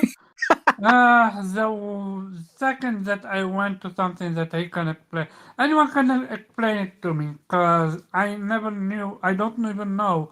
I had no idea what Paramount was before. You didn't know what Paramount was? Okay, that's it. It's a film studio. Okay. So, I read some people saying that they are supporting someone else buying it, and others saying that they want to buy it, and others No, say, there was a, I think it was Sundance. Was Mhm. it? Yeah, the which is also owns the studio that Amy Hennig is working on. That's making that Captain America Black Panther game. They apparently made an offer for Paramount, and apparently Paramount wasn't impressed by that. So now Sony's making an offer, or at least that's the rumor. It's not officially confirmed or anything. "Mhm." But I mean, like, yeah, it's coming up in the gaming conversation because people are speculating. Yeah, they could use their IPs to make games, but I mean, in the end, like Sony is also a major, movie studio and Mhm. also in television. So They have it's music too, so it helps them in a music few different too. ways. Yeah, But yeah, and sure, the way that they're now making, movies and TV shows based on their game IPs, it certainly stands to reason that they might use IPs they have their own, from their movie studios to make games, but it's not necessarily gaming related in that sense. Like it seems more like a Um, consolidation in the movie industry. Yeah, they are really the only big they entertainment company that doesn't have its own streaming service. So can they it not would be a That leverage good too, it? yeah. bid for them. Can they not leverage it the same way they did with Spider-Man? No, because with Spider-Man they own the film rights. They don't Yeah. own any. They don't own any rights with Paramount. So no. Well, and Sony doesn't own the rights to make games, right? So they only Mhm. own the film rights for Mhm. Spider-Man. So while that might have given them an in with Disney, it's not that it's not that Spider-Man PS4 was made because they own the license to make the movies. That's why I always say, we have an agreement with Marvel because Marvel owns a license to use Spider-Man in games, and they Mhm. made that agreement that they can use that for, I don't know, X amount of years to make Spider-Man games. Yeah. They don't have any leverage with Paramount. It'd simply be a buy, them trying to buy shares to get ownership of Paramount. But yeah, they own quite a few IPs. Like they own like Nickelodeon, which is like SpongeBob and all that stuff. And Star Um, Trek. Oh, yes, Star Trek, and then of course, one of Weeb's favorites, TMNT. Yeah, that would Uh, really push them to do more IP though, because now they wouldn't have to pay the royalty fees, which are extremely expensive. mhm. well, Um, and they had, yeah, but that's kind of the thing is like none of these seem to have any sort of exclusive deal so far. So you would Yeah. have control over those IPs. You could decide we're going to put our best studios on making a game man. based on an IP. But Transformers and stuff, yeah, because nobody wants to make stuff like that. Oh, man. Because if you sell $800 million worth of stuff, you're gonna end up paying like 250 of it to. I don't know about the Transformer stuff because people keep saying that, but I think Paramount has like the movie Oh yeah, rights. it's movie rights. It's Hasbro that owns it. Yeah. But then we still have to deal with Hasbro if you want to make a game, I guess. Maybe we can get like the last Ronin TMNT game, be a PlayStation 5 exclusive. Yeah. That would be insane. I don't know how that's gonna turn out. They laid off half that team. I think it's gonna end I up being know. smaller than we hoped. Don't say that. Shh. It wasn't that Yeah. big of a team to begin with, so I'm really But yeah. they're making a movie of that, right? Yeah. Yeah, it's they gonna be are. rated R. I'm gonna go see that shit too. Hell yeah. I'm taking my kids too. Everyone's gonna be looking at me sideways. I don't give a fuck. As But you yeah, should. I hope they do because I'm gonna look at them and say, "Yeah, I'm a bad parent." What?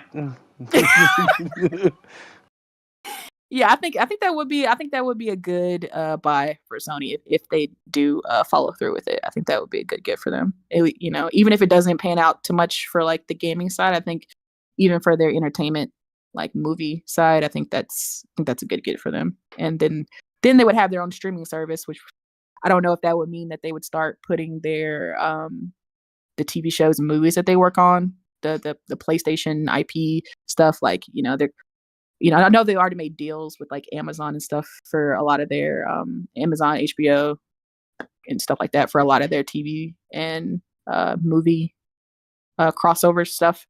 But maybe future stuff would be on Paramount, and they'd control at least somewhat of the Halo IP, the Halo TV show. Oh, yeah, I think that's one of the reasons they want to sell, though, is having that streaming service is probably really hurting them financially because they are just a hog of.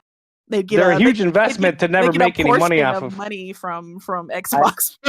I'm betting Xbox fanboys are praying that Sony buys them because if there's anything that Sony Studios knows how to do is make TV shows because they made Breaking Bad, they made The Boys, and also Sony production. Yep. Mm-hmm. So it'd be interesting. It'd be an interesting get. Certainly, yeah. With that being said, let's move on to the final topic, which is going to be the final topic and the sun's still out. Oh, this is wild. Okay. Wow. Yeah, well, the sun is down here. It's just getting the sun's still staying out longer now. Don't get too excited. Right. So the final topic is gonna be.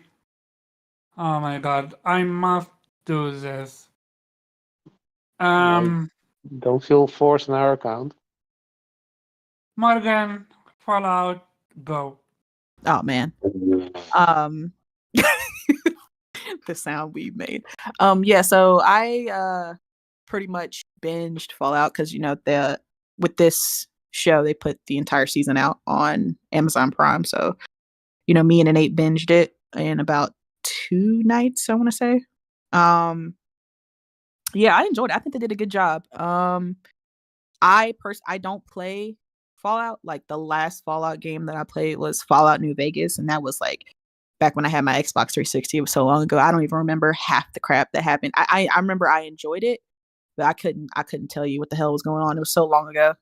But that was really the only Fallout game that I liked. I couldn't really get into 4.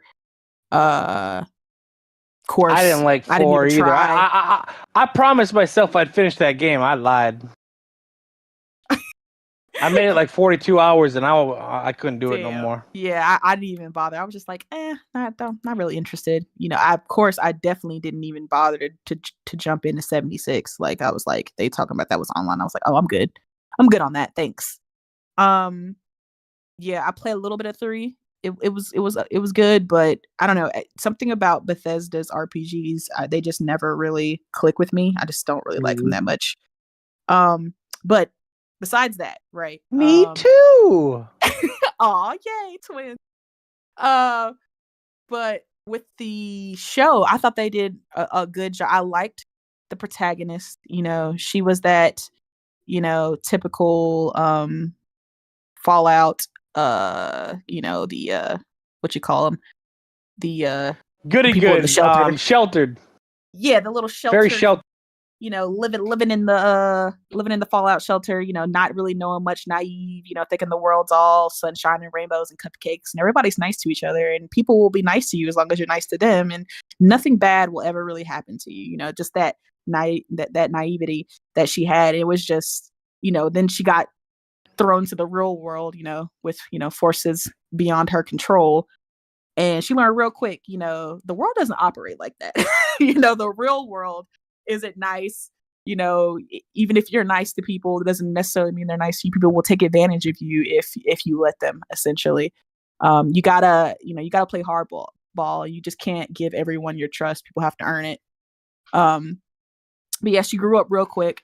I liked watching her character growth, how she, like I said, just started slowly not trusting as many people as she was when she initially came out of the Fallout shelter. I enjoyed the main, I don't know if he's I guess he was the main antagonist.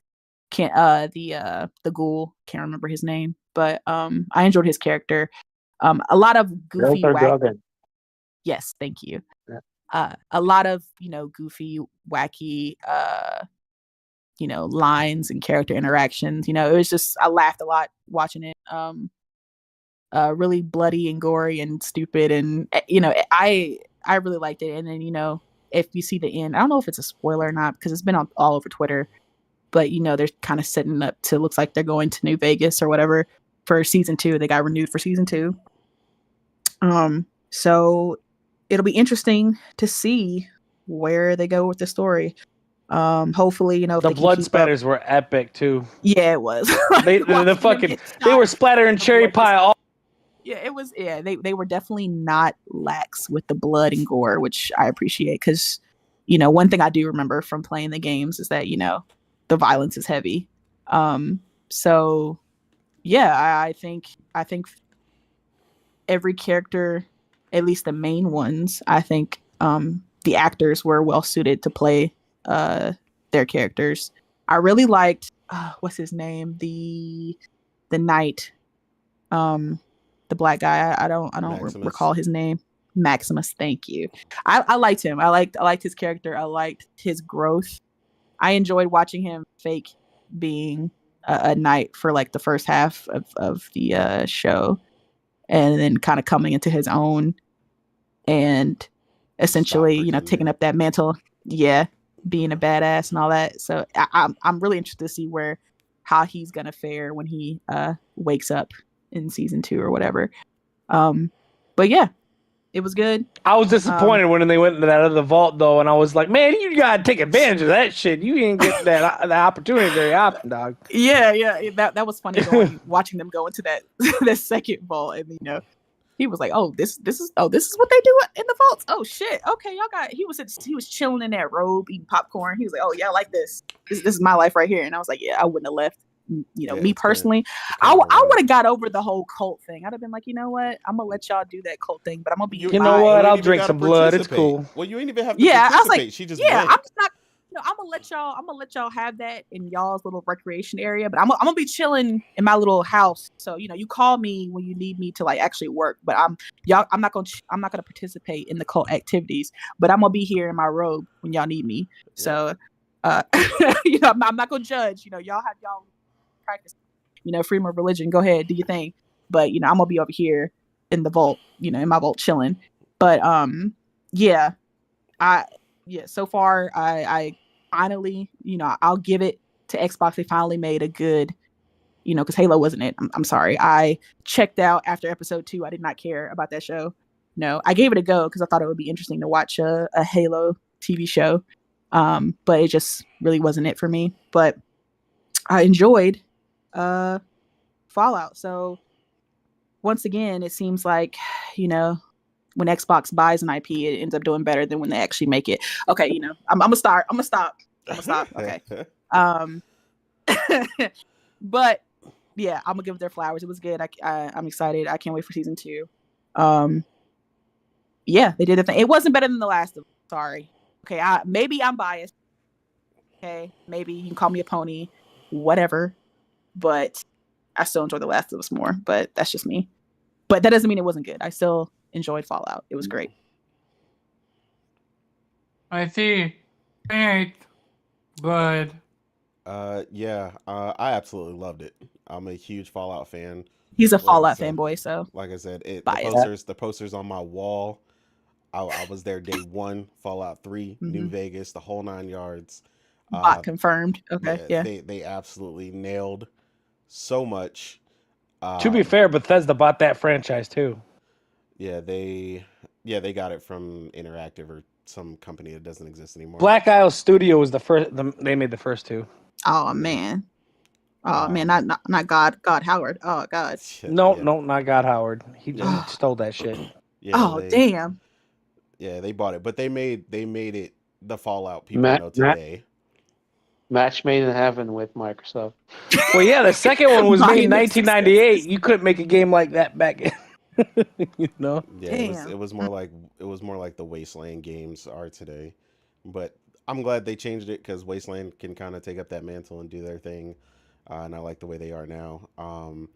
But yeah, like I said, clearly there was a lot of homages and things to the games that I couldn't stop pointing at the screen and pointing shit out the entire time we were Yeah. watching it. Thankfully I had, Nate with me because he pointed out every time something referenced the game, and I was like, oh, okay. Yeah, like He's like, yeah, that's in that game. That's that character. I'm like, oh, okay. yeah, it was great. Like I said, that just again, shout out to the set design team. They went ape shit. Because this was just Fallout literally live. Like it's what you always wanted in an adaptation, but you never get. Like it's just everything felt like the game. Um, all the references to the props and stuff, even though they didn't use it all, there was a ton of weaponry that's really famous from the game inside the first shop that she goes to. Even the way they interact with you as a vault dweller and stuff, kind of giving you shit when you're new. That transition from like naive, vault dweller to like I'm gonna beat somebody's ass. Like everything was just so on point, but especially the music.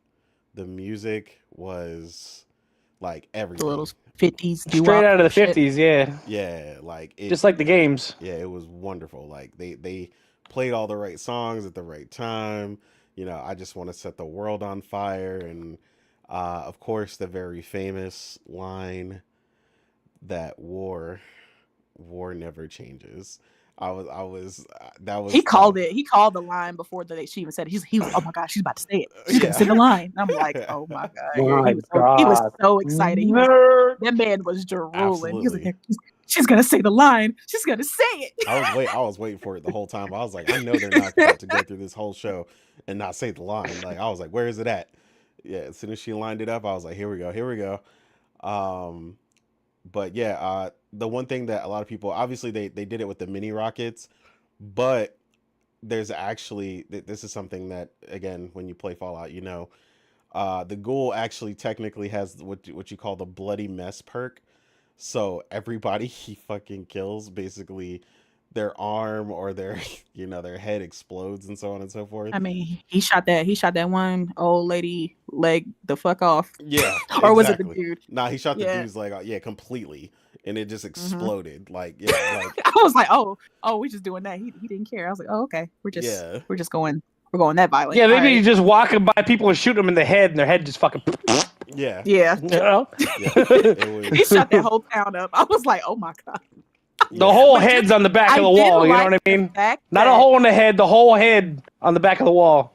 I will say I did like the fact that a lot of the show, it did feel kind of like gamey because, like I said, he shot up that one whole town, and then when they revisit the town's population is back. And I'm just like, yo, that's such a video game shit. Like, exactly. he killed everybody in that town, but when they come back, the town is like populated again. I was like, that's some game shit right there. The NPCs It was were funny, like, it's but all yeah. good, Yeah, they were just rebuilding town. Like, yeah, it's fine. Yeah. It's a regular Thursday. Yeah, like this, I don't know, man. I can't, like I said, say enough about it. Like I said, it just, I know in particular the,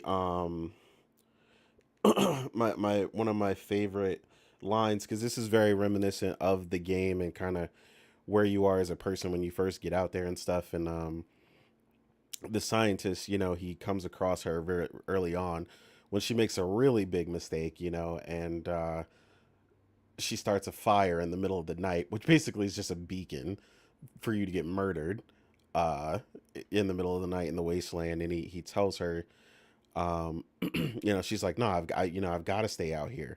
I gotta find my dad. And he goes, I do not believe you would be willing to do what it takes to survive up here. And he tells her, but if you insist on staying, then you will have to adapt. But he says, the question is, will you still want the same things when you have become a different animal altogether? And that's kind of the whole premise of the wasteland. When you enter the wasteland, you have to become something else, someone else, because you're not going to survive being the everyday person. Like, you got to keep your head on a swivel. Honestly, everybody you come across is trying to kill you. Found out with those people on the bridge, dog. Exactly. that face off was funny. I ain't That gonna face lie. off was hilarious. That shit was funny as shit. I was like, put your hands up. All right, we'll cross at the same time. All right. That shit was funny. Like, See, pointed they're out- fine. Shit. and then boom, done. I was like, yo. See, honestly, I wouldn't survive in the wasteland either because I wouldn't be as naive as she was, but I'd still be naive. I'd be trusting. You don't know that. If you lived in a said- bubble your life, you'd be a lot different. Yeah, but I'd be like, oh, he said he was gonna take us across, and you're like, Morgan, I don't think he really is going to, but I paid him already, and he said he was gonna do it. I was like, well, why isn't he here? He left. Like, cause I still have a trust. Morgan made a good point. She said she would have kept her ass in that robe and watching popcorn, watching TV Listen, and eating popcorn. Honestly, I would have never left that damn vault, to be honest. Yeah. I'd have been like, Yep. damn, Dad. Oh, Yeah, well, sorry, Dad. Yeah. Shit. Don't Good worry. luck. I'm sure you did something to deserve that, but I'm not gonna spoil anything, but but like I said, I'd have been like, you know what, Dad, you probably did something to deserve that, so I'm gonna be here. I'm gonna name my baby in your honor.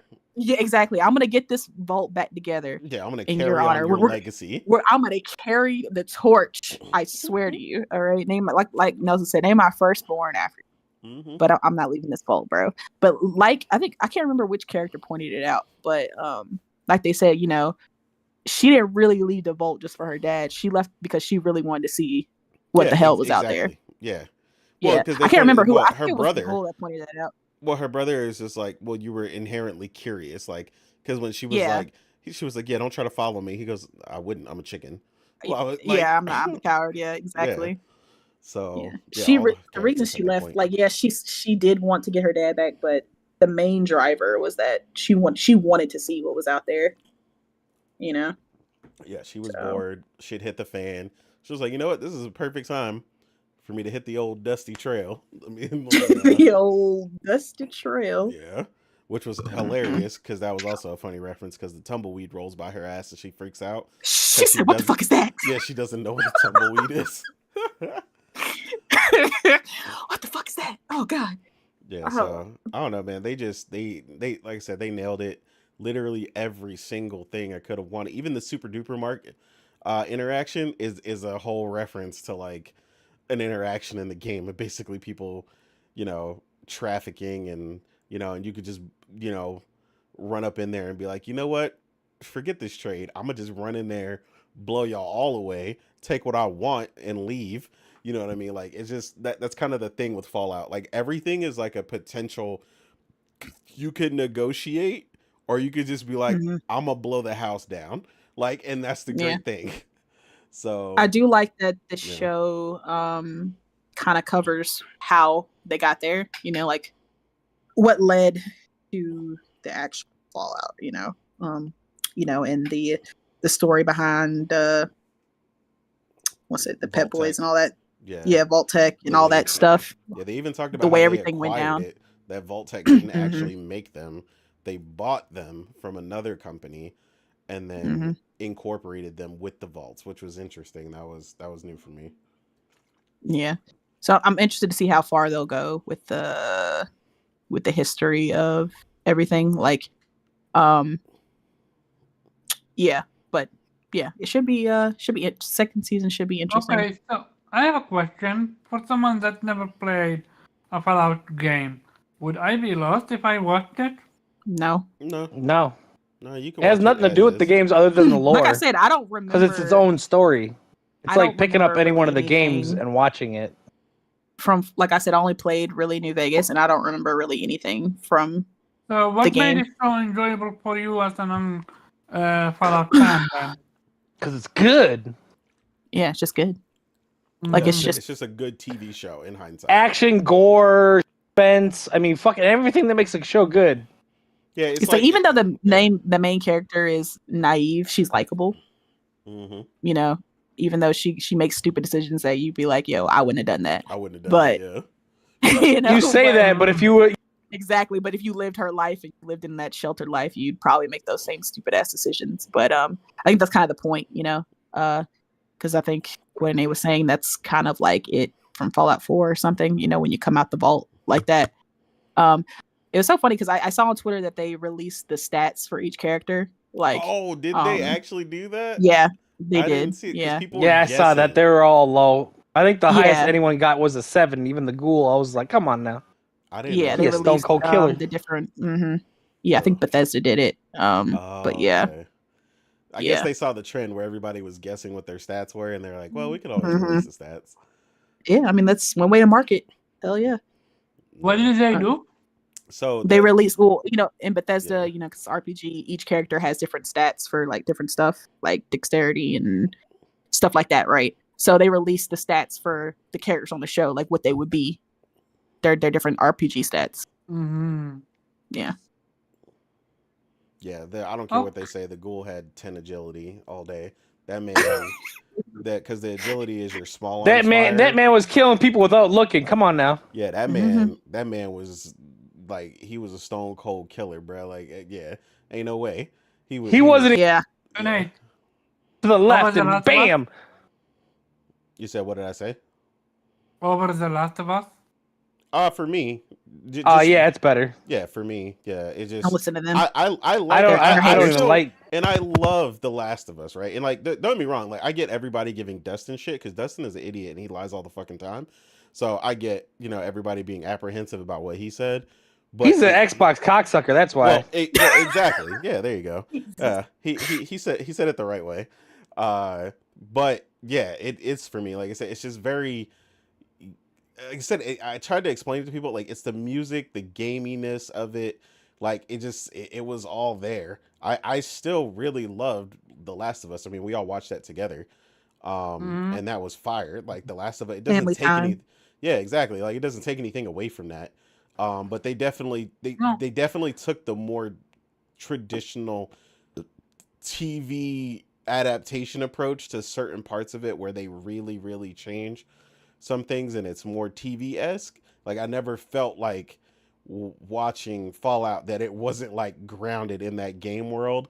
And like I said, all the funny shit that Morgan was talking about, when she's laughing and stuff, like that's literally Fallout shit. Like dumb shit happens all the time in Fallout, or you're like walking by some shit and something just snatches your ass the fuck up. Like all these weird things. Like it just Those two dudes on the couch. yeah. Oh my God. The two dudes on the couch, like because people are like He's like, idiots "You now, sure you and- want us to let them go too?" She said, "I said everybody." And she was, "Oh, fuck." yeah. Yeah, like That yeah, shit like was funny like as fuck. Shit like that, like whoa. Wouldn't do that. And then she was like, "All right, up." Yeah, their charisma was trash.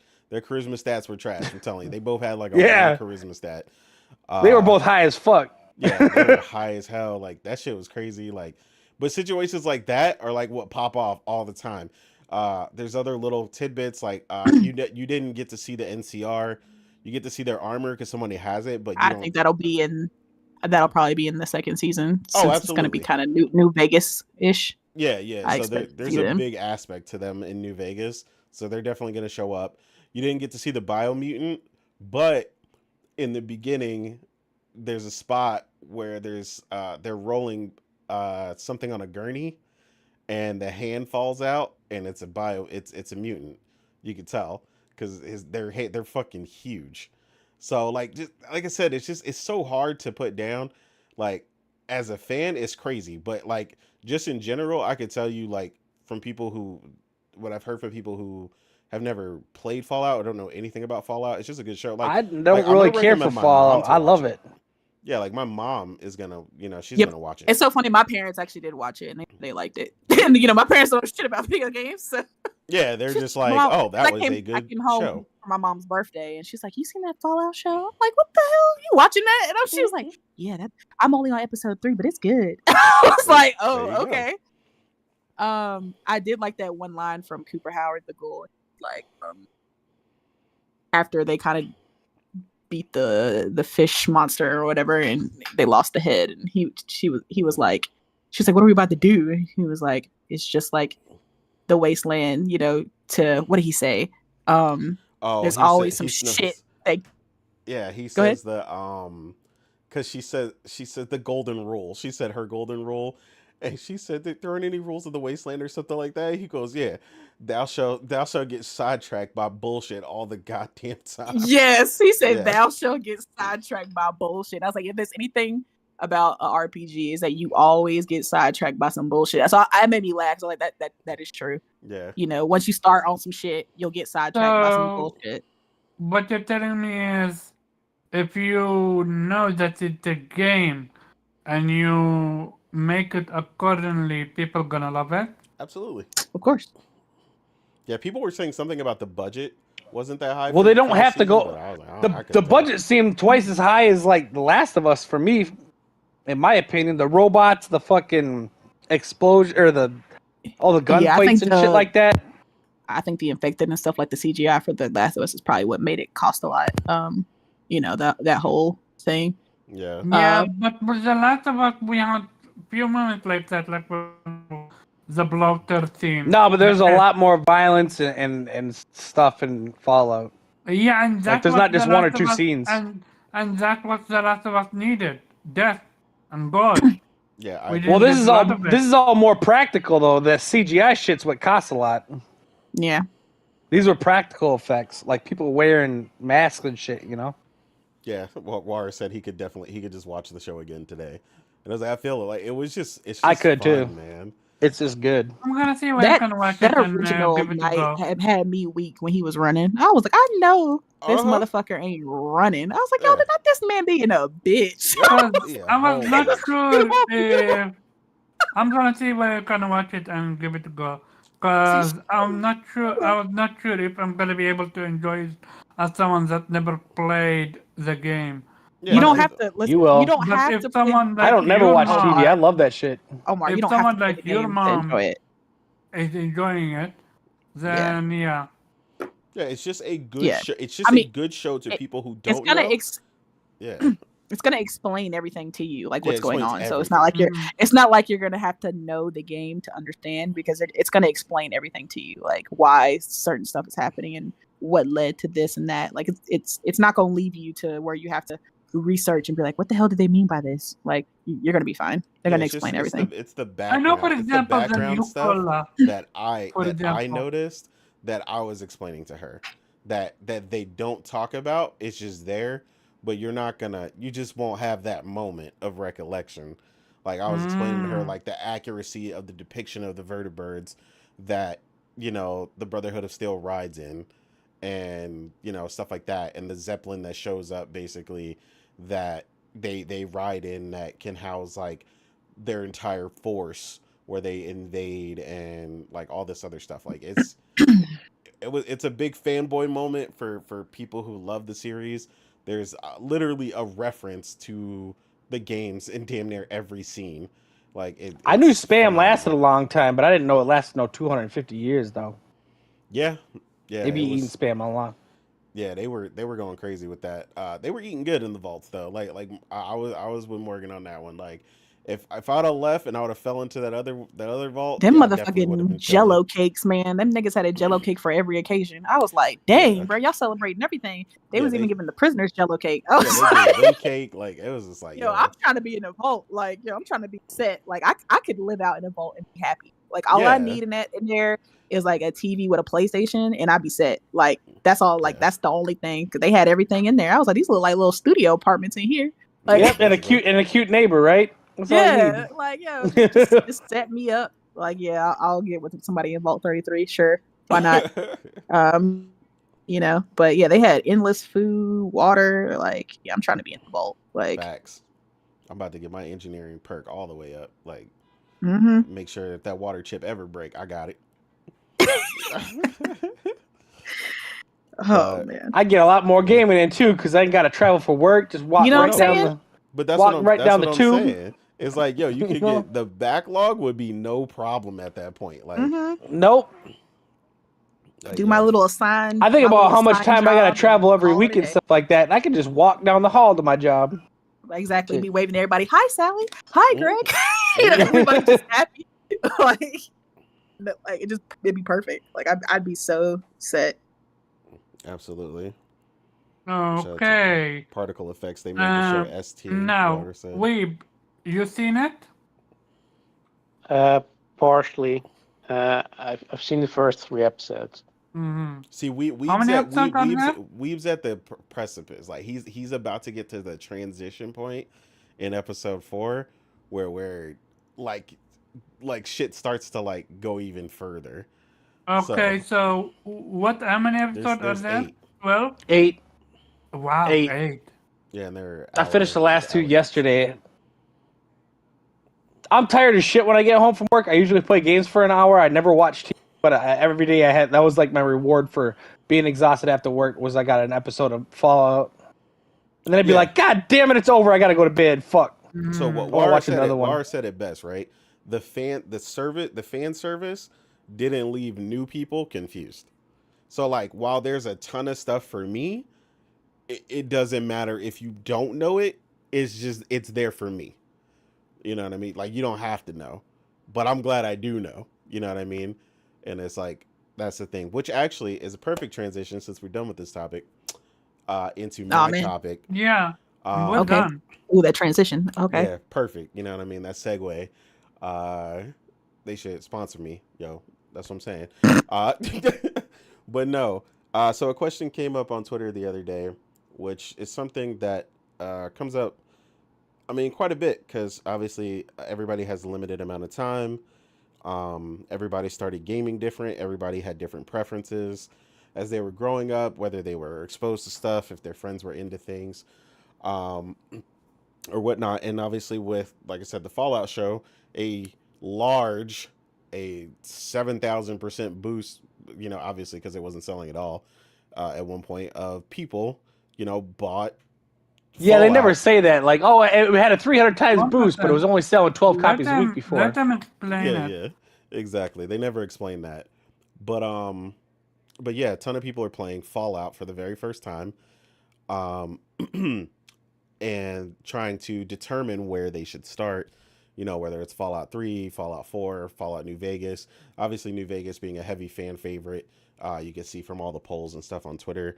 But the question is, how was ultimately how important is it to you to play a game when upon release, or Oh does yeah. it not matter for you later, so on and so forth, and how does that affect you and your gaming, and things of that nature. I wrote about it online, but I wanted to get the opinions from everybody. I want to go I want to see what you guys think, and I want to start. I'll start with Morgan and see what she thinks.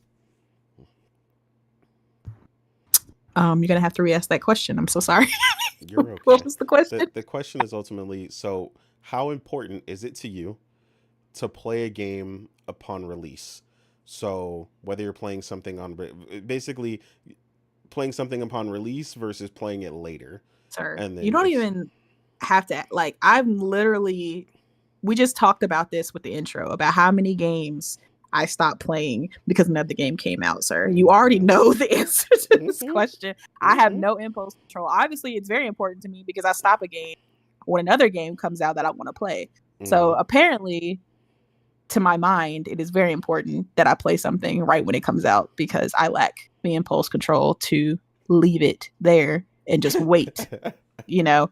But again, but it's not, every game that I want to play, I buy it day one. Yeah. It just depends on how important it is to me. Exactly. Trying to think. Because there have been some games that have piqued my interest that I haven't bought yet. One was simply because I really don't have the time, obviously. Of course. And two is just, there's other games that are higher on my priority list. But if I consider a game to be high, like Stellar Blade or Eden Chronicles or, Harold Halibut, excuse me, I'll play it day one. But like I said, it just depends on how excited I am for a game. Like it doesn't, and the thing is, it doesn't have to be a AAA game either for me to put it on my priority list. Like, I've dropped AAA games for an indie that I was excited about. Absolutely. So it just depends on how excited I am for that particular game. And me seeing it unlock at midnight or whatever, whatever time it unlocks. Okay, bet. Like I've been looking forward to this because when I'm excited about a game, I usually watch a bunch of videos on it. I research it, I see what it's about, kind of get a sense from maybe people who have either tried the game or maybe played a previous title of it and maybe I haven't played it or something. Get people's opinions of people who were able to play early, or just look up stuff about the game. I do a lot of research on it, and then that builds up the hype even more for me to the point where I'm like, all right, I'm just waiting for it to unlock. Like, all right, okay, it's midnight. Let's bet, let's play. But like a child, like an 8-year-old, once I start playing something, something else shiny pops up in the corner, and I'm like, wait, let me play that too. But yeah, as far as your question goes, like I said, it depends on the game. But if a game is high on my priority list, yes, I will play it day one. If not, I don't have a problem waiting to play it like a month or two down the line. Because, especially when we know in this day and age when game prices, they might be high, but they drop so quick. They do. Like, nothing wrong with waiting a month or two. You see a $7 game that you were interested in, and then now it's $50 or $40 or $30, and you're like, well, perfect time for me to start. Let me So, add that. yeah. Let me add something to the question. You said that. So, what about social media? Does social media affect your interest in such game? If you see gameplay on social media on your timeline, like for example, Innate playing it or me playing it, and you're not playing it, does that incite you to like, okay, now I wanna play it, or what? No. I will Mm. say if I wasn't interested in the game, like if I saw the game, when they initially revealed it, and I was like, that's not for me, and then I see some people playing it, that's not going to entice me if I already determined in my mind that I'm not going to play that game. Like, it's cool to see people playing it and posting it. Like, I'm glad they're having fun with it. Like Elden Ring, the hype was through the roof for Elden Ring. Everybody's like, oh my God, this is the game generation. It's fantastic. I love it. You see gameplay clips everywhere, people posting Elden Ring. But I know myself, and I know I don't really like Souls games. So even with everybody talking about it and everybody loving it, I had no interest in getting that game and playing it. Agreed. Gotcha. So it just did, but if I was on the fence about a game, if I was looking at a game and it's just like, I don't know, because I don't know much about it, or whatever like that, and then I see somebody playing it and I'm like, okay, the gameplay loop looks pretty good, maybe then I'll buy it. But if I've already looked at it and I'm like, nah, I'm not gonna get it. But like I said, if I'm on the fence about it and maybe I need to see somebody playing it to see how the gameplay is and what it looks like, and it looks The interesting, previews didn't then do it sure. justice. Yeah. Yeah. Yeah, I'm pretty much the same way. Like, it's if I'm absolutely no, like all those people posting about Kill the Justice League, yeah, I do not care. Mhm. Like, Yeah. oh my God, it's so fun. Oh my God, bro, look at this, Don't bro. We're let the having so much haters fun. don't let the haters try to lie to you and tell you this game is bad. I'm like, oh, okay. Yeah. Yeah, I laughed all the way through that. I did not care. That game could be $5 right now, and I still wouldn't buy it. Like, $5 too much. yeah, They too should pay me much. $5 to play it. Yeah, they should pay me exactly. There you Like go. for example, Dragon Dogma 2. You were Oh, excited that's another to play example. that? It's another example. That's a game where I was like, yeah, maybe, but I was more on to Rise, right? I was like more, I'm gonna play Rise, right? But watching people play it, I'm just like, I don't know, because for me, particularly, I get so tired of the medieval fantasy genre. That's just me. I just feel like I see it all the time, like the medieval fantasy RPGs and stuff like that. And unless it has like an interesting game mechanic or like It a does. story or Dragon Dogma something 2 like that, does have that. It With still looks like climbing. one of those. It still looks like one of those make your own fun kind of games. are you Though. talking about the Yeah, climbing on yeah, top I'm of? talking about the climbing mechanic.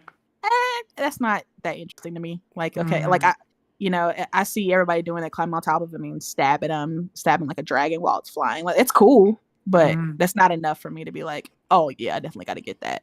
It's just, especially on top of that, with like its frame rate issues with PlayStation, like with both PlayStation and Xbox, like stuck at 30 or whatever. I'm just like, maybe I'll wait, because I guarantee you probably either next year or the end of this year or something, there'll be like a 60 FPS patch or something, like, oh, we figured it out how to do it, like they always do.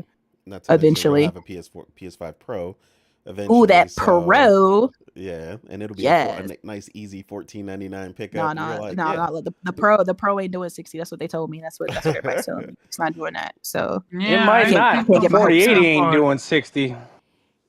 oh yeah, that's just It's like- broken. That'll be fixed. I have seen conflicting reports that the Pro gonna be able to do 16. Others say that it doesn't. So I'm gonna wait to see what the Wouldn't final count on it unless they need to wholly refix that game or whatever. Yeah, I think got I think that's they made it on the RE Dragon engine, Dogma. and they haven't. They're working on upgrading their engine, and it wasn't designed for open world games, It to be wasn't. honest. Yeah, it wasn't. Yeah, I think Because their games particularly run, Dragon's all their Dogma, other it's a- games run across platforms like 2160, 60 on all their games, but it also don't have the tools for an open world game. It's not meant to. Oh man, the tools. Yep. But Yeah, you said it. The tools. tools. Yeah, I think it's with Dragon's Dogma especially. It's definitely an engine thing. I I don't. Yeah, like you said, I don't know if I think that's why because Days the RE Gone was the way it engine was is too. fantastic when it comes to Resident Evil, right? We see how Mhm. beautiful it makes the games look, and they have like 3 different performance modes that we have. They'll have the performance, 4K and then the 60, like no quality, games do ray that. tracing, all that good stuff. But like you said, Resident Evil is most of the time, it's strictly like a linear with a little wider linear sometimes, but it's never really open world. So I think putting an engine that's mainly handled linear and wide linear games to now it's got to be an open world where there's a lot of like dynamic animations going on. Everybody's pointing out how it's like real time stuff, like stuff with NPCs and all that kind of thing going on the game.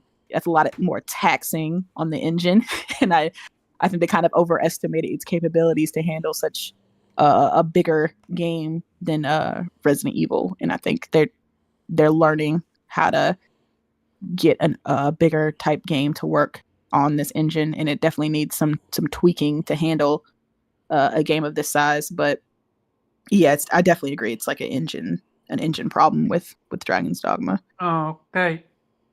Weeb, what about you?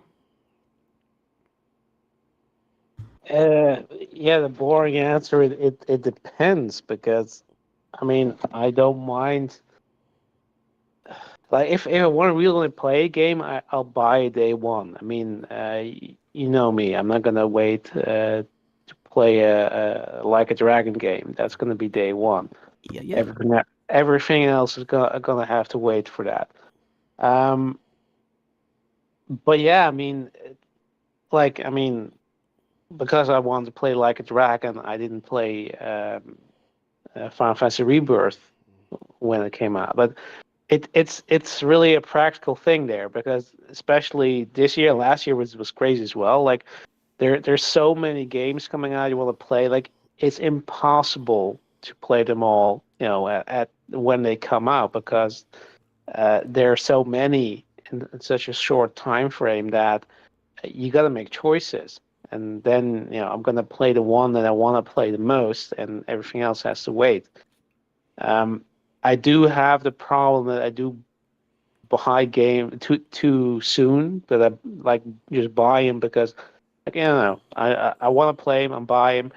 I don't care that I won't play them immediately. That I have to put them on my backlog, um, unless I know for sure that I'm not, like, games that I know that are gonna be on my backlog, but like they're gonna be, I was still gonna play them this year. I'm fine with buying them. If it's a game that I'm not sure about, or if I'm like, you know, if I know that I'm just gonna get the regular edition, and I know that game is gonna be discounted, I might consider waiting, because I know I'm not gonna get to it right away anyway. But it highly depends on, and of course there's the things like I like to buy physical, and there are games that have like a, you know collector's edition, or a limited edition. Yeah, that's that's That important. That's Yeah, important. if you wait, it's sold out, so you don't really have Mm-hmm. the opportunity to, but yeah, I think your question here was more like playing it, right? It's not necessarily that you have to. Yeah, so Uh, within a time frame, yeah, yeah. how much does it matter for you to play, day one or Mhm. later? And obviously, I get it depends. Like, we're all gonna say that because obviously it depends. Yeah. But yeah, I'm curious, like, like, because the main thing I used as an example is like, um, I mean, we've all pretty much played since NES, right? Like, Mhm. there's no amount of retro gaming. If any of us have kids, Nelson has kids. There's no amount of retro gaming his kids can do that are going to give him the exact same feeling that he had playing NES, Mhm. because they live in an entirely different world with different options, and that game NES at the time when we played it was it. You know what I'm saying? That's all you had. Mhm. So it was like, oh, this is cutting edge. This is, Super Mario Bros. 2. Oh my God. You know what I mean? Like, Yeah. like you were flipping out. And it's not, people always say it's Mm-hmm. because you were a kid. And I'm like, no, like, we flip out now over cool shit, like because we like video games, like we flip out now over really dope movies. Endgame, you know, I was in a movie theater full of grown ass people when I went to go see Endgame, but it was week 1, it was day 1 in the IMAX, and they were wow, yeah, But like that's what but I'm yeah, talking yeah, about. That zeitgeist, you know. yeah, but the difference as well is that you know, when I you know, played my NES, like I was a kid, so Yeah, of course. and you know, we didn't like have like, you know, the internet as we have it today, like, so you didn't even know at the time when you play a game, like, is this a new game or is this something that was already out for a couple of months, maybe a year, whatever, Yeah, and you just play what you got, you right? played what Like you got. Yeah. yeah, because I mean, and you couldn't afford to buy everything, so you were happy at a console. Yeah, yeah, had a couple of games, and you played them to death, and you know, and then you saved up for like I like completely skipped the SNES because when I first saw in a you know, physical, you know, article, you know, about the Ultra 64, as it was called back then, or the N64 for the plebs, right? You missed I out. That's still better than 64. Sorry. it I will agree with you because my favorite game of all time is an SNES game, but still, like, when I saw, like, Well, I the mean, problem was I need to have it, right? So I saved up for that, and Mm-hmm. you know, and you know, I think I still got enough mileage out of it because there are plenty of great games. But you know, it wasn't really like, now we have access to so Rare and much. Nintendo carried that on their back, though. There wasn't really anything else. It was Mhm. Rare and Nintendo and a handful of other games. True, but It was they had Rare at that point in time, so that they carried. I'm gonna talk about the rare of console. old.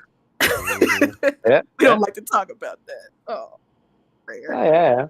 Tier. That's when Rare was still good, and then Right. Microsoft bought them. That Mhm. fucked That's everything up. before a certain company got involved. Shit. Yep, yep, yep. Speaking of Yep. rare, you know, Sea of Thieves running it once again, another Xbox game running better on PlayStation than it is on Xbox. This No, is say it 3 ain't for so. 3. Say it ain't Actually, so. 4 for 4 if we include Ghostwire Tokyo, because that game still runs better Oh on yeah. PlayStation. The ray tracing is and the shadows and the reflections are way better on PlayStation. So again, thank you Xbox for Yep. once again proving that PlayStation is the better system, and you Yep. care about our port a lot more, you know, your actual console. So we appreciate you for that. You know, I'm not buying Sea of Thieves, but you know, somebody appreciates that. So Thank you, Phil. thanks, Phil. Number one PlayStation fan, Phil Swifter. Mm-hmm. Right. So, with that being said, Nelson, what about you? I used to be horrible, but I'm getting better because I don't have as much expendable money as I used to. That's really helped. I'm Well, with a you. I lot used of to be us able to go out and buy also. what I want That's and not listening think my about own it, but radio. I've had a rough year and a half of like last year, my out of pocket expenses on stuff I didn't plan for usually is between 3,000 and 6,000. Last year was about 20. So Yeah. yeah, Surprise car problems will do that. that was 10 of it right there. That was 10,000 right there. And that right there is my only issue. If not for that, I would play anything. I don't Oh, we care. know because you got the time. Yeah, no kidding. You got a lot. Yeah. Anytime he says, "Oh, you have this done yet?" It's like, bro, if I didn't have 50 hours of work and So I'm like, travel a where week, I would. that Final Fantasy Shit. Platinum at, bro? I'm waiting. You know what happened to Omar realistically is that ADHD kicked in and he was playing 16 other games. Exactly. Yeah, he was. Omar be on a new game. He got every other Final day. Fantasy, but he playing Dungeon Dragon Master 6 or something. You know what I mean? Omar like, I'm on to the next, man. You can't stop me. That's You I'll be can't seeing. stop I'll be seeing Morgan get online in the middle of her work day, and I'll be like, "Hold on." I'll be like, "Wait a minute," and I'm like, "Oh yeah, it's Omar." It's Omar. Yeah. Yeah. But Every no, time I see him on, I see him playing a game. I'm like, what the fuck is that? yeah, it's always something crazy. Some random little Tinky Wink game he done found. Mm-hmm. So I know specifically. So something else I brought up besides I think that Just- man needs just- Game Pass. just how important It's it meant for is him. No, he hasn't, Nate. for the time frame is that in this particular instance, because I know Morgan played it. I never talked to y'all about online stuff, and I know most of us are pretty much single player. But I know in particular, I talked to Morgan about when she used to play Call of Duty, and because I know you said young Morgan, so Morgan, say it ain't so. yeah, I know. But that was back in its prime, though. Back when it was actually good. when it was hot, when it was. You So I was know, like, can you like imagine? zombies and that back then when it was the Right? shit. So that's what I was saying. So that's another thing where I was saying the timing about playing in a certain time frame has such a different effect because kids Mhm. today will never know Modern Warfare 2 lobbies and the shit we went through back then. No, they'll tell you, but we play Modern Warfare 2. I'm like, no, that new one, that's not Modern Warfare 2, okay? Exactly. That was debauchery on Modern Warfare 2 name. Exactly. Okay? Not the real one. Yeah. But yeah, the way so Call like, of Duty has fallen is just right. God. But that's Same a way good about example. a fucking Assassin's Creed. Yeah, Assassin's Creed, the way that originally started, like again, you wouldn't have that if you went back to try and play them now. Like I said, no amount of retro gaming would make you feel the same way about growing with Assassin's Creed versus going back to play it for the first time. Yeah. And that's why I was saying for people, I was like, it's incredibly important. Playing Pokemon Red and Blue at the height of the explosion, right? You told me how much you loved your Game Boy. Like, I know. Yeah, like if my Game kids Boy would have was played that attached when to they were my my hip, age, damn but it. I try to get them in a Pokemon Now game, they don't give a fuck. I had the little battery pack, the light little magnifying glass. I See? had all the little You see- accessories. exactly. Yo, I loved it. When you got to You pick talking your about the little Pokemon. worm thing that you put on the so you can Yeah. see in the dark? Oh, okay. Mhm. Yeah, when I put that game in the first time and walked into the professor's thing, and I had to pick which Pokemon I would start with, man, that's where history started. Right? I always pick Who's your Squirtle. starter? Squirtle. Me Hey. too. Well, not Squirtle. I mean, I was like, you said sorry, Charmander. Charmander. Yeah, Charmander. Yeah, it was Charmander. Yeah. I was always Charmander. Shit. Yeah. I was just saying that Yeah, Priscilla's not here, but she was Charmander. that game, man, it changed me as a person. Didn't it? Didn't it? Like Pokemon. Pokemon was serious. I had a Game Boy. I think that's the only game I ever That's a lot of played. I people's- only had like 2 games. It's the that only was thing a I lot played of on it. people I know, at least, their first and really only turn-based kind of games. game that they Pokemon? played. Yeah. Yep. People didn't even. You would tell somebody that was turn-based, and they'd be like, "Wait, what?" They'll be Yeah, so they confused, didn't even know. Like, they don't even know. Yeah. They just think that's just a different kind of gameplay style. It's like, no, that was turn-based. Oh, see, turn-based can be fun. Mhm. Oh, okay. Oh, okay. Yeah. 20 million plus copies sold. Like, put some respect on turn-based name, baby. Like, I want to be yeah. the very best. Every day before school started, man, I'm sitting there watching Pokemon. Every day. Every day. Yeah.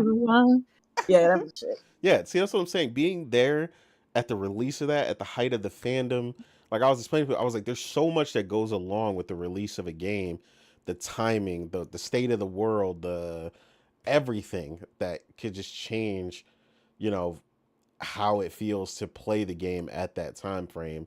Like you said, I remember that. I remember getting, Pokemon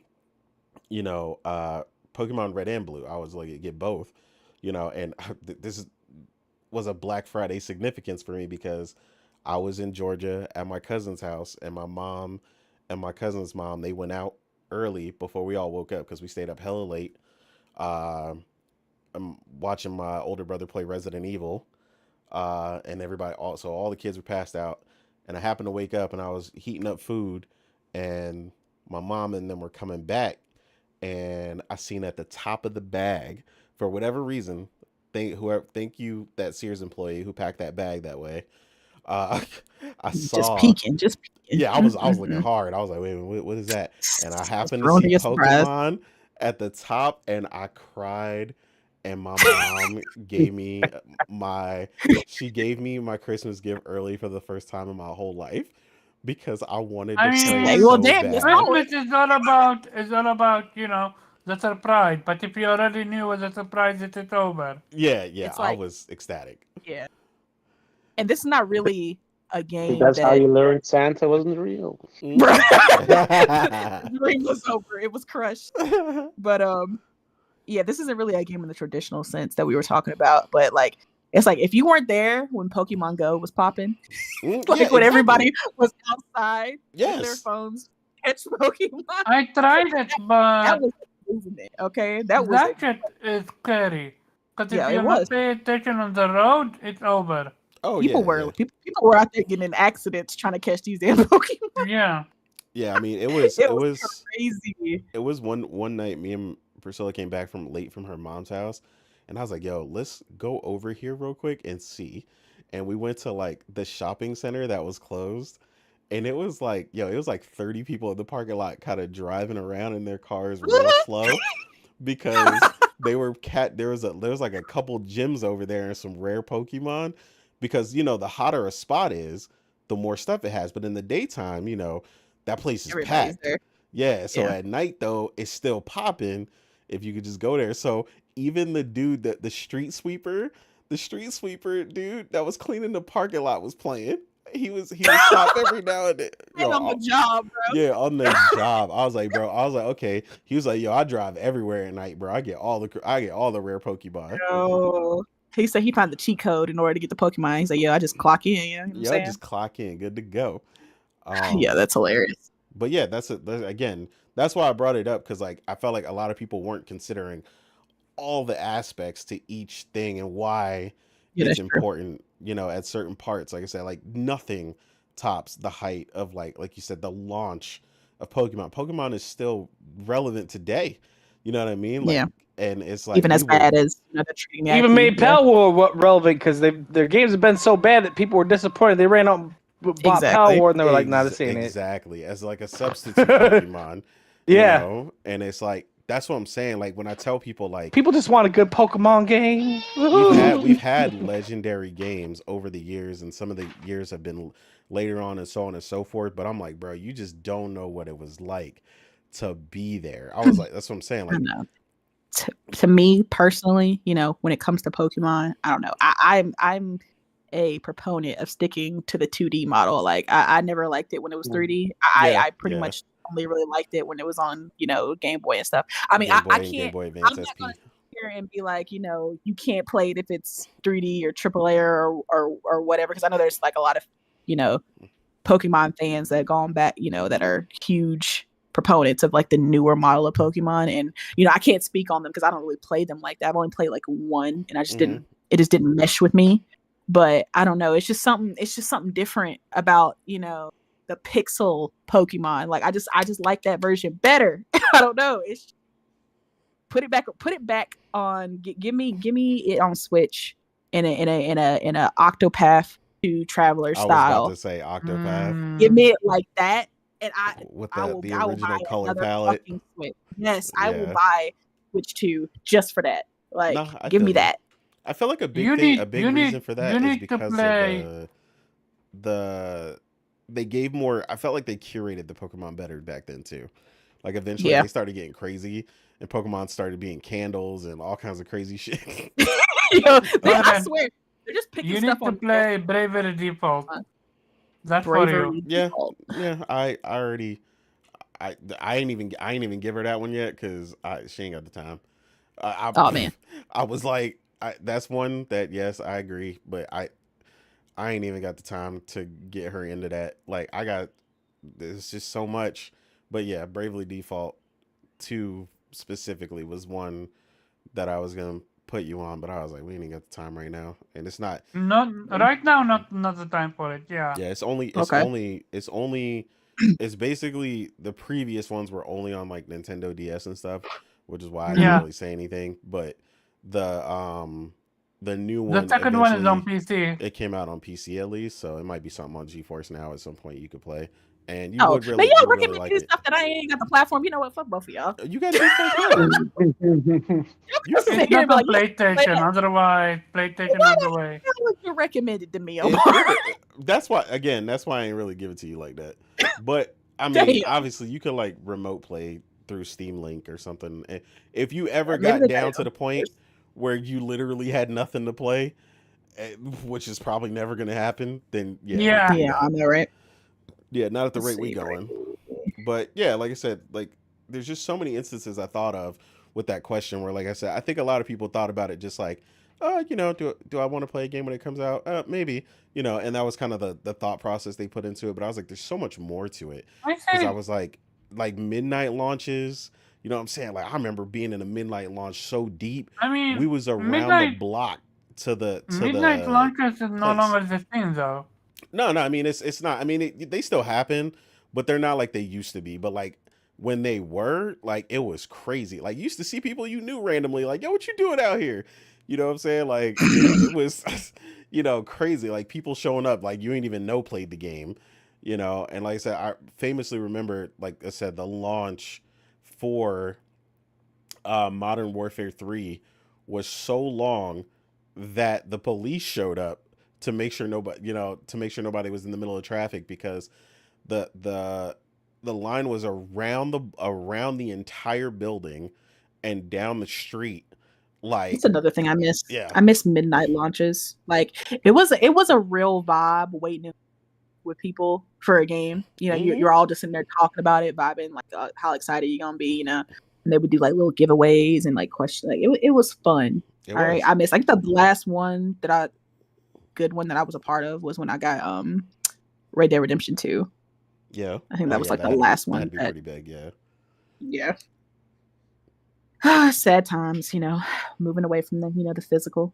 Sucks. Mhm. Right? Mm-hmm. So, But yeah. what about you, Omar? How important is it for you? Okay, real talk. I got used to not having a lot of money, and that way just buying games at discount or secondhand or whatsoever. So waiting was for me a breeze until I started social media. Yeah. Hit you with that When FOMO. Mm-hmm. when I see people playing games, like I'm dying to play them. Like for example, Dragon Dogma 2, I'm dying to play it. Rise of the Ronin, I'm dying to play it. But if I don't see anyone talking about the game, then it doesn't matter for me. So out of sight, out of mind. But Basically, preference wise though, oh yeah, no, if you you could, already, you would. oh yeah, I know, preference might, you already know, it's day one, day zero for me. Like, the second it launched, I want to be on it. Uh, And like this is why so I see people say something like and shout out to Pharaoh. He's the one that said that it's better to wait for a game being released and being patched out and stuff like that, and he can play it later down the road. I'm like, for me, when I watch gameplay from a game, I want to play that game now. Yeah.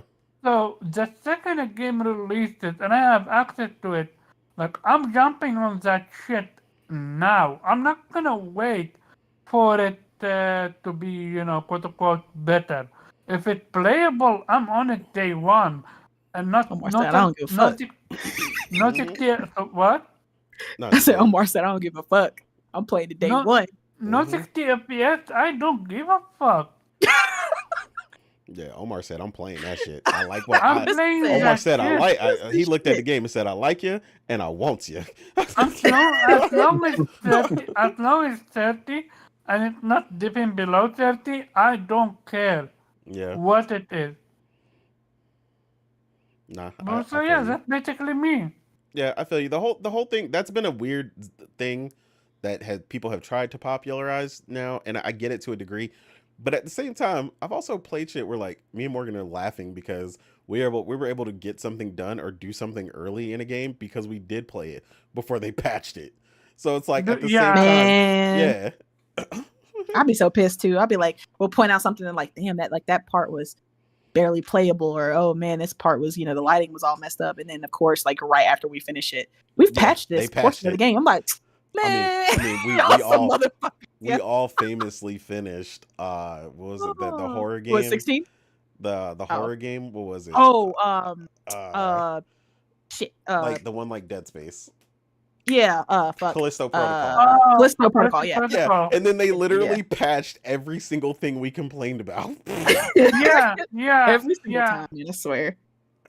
Every Yeah, fucking so it time. definitely bites I us in remember the that ass, one. but we still have fun though. So it's like whatever, you know. Yeah. Like, yeah, and then So about like you said, the Final Fantasy 16, the motion blur.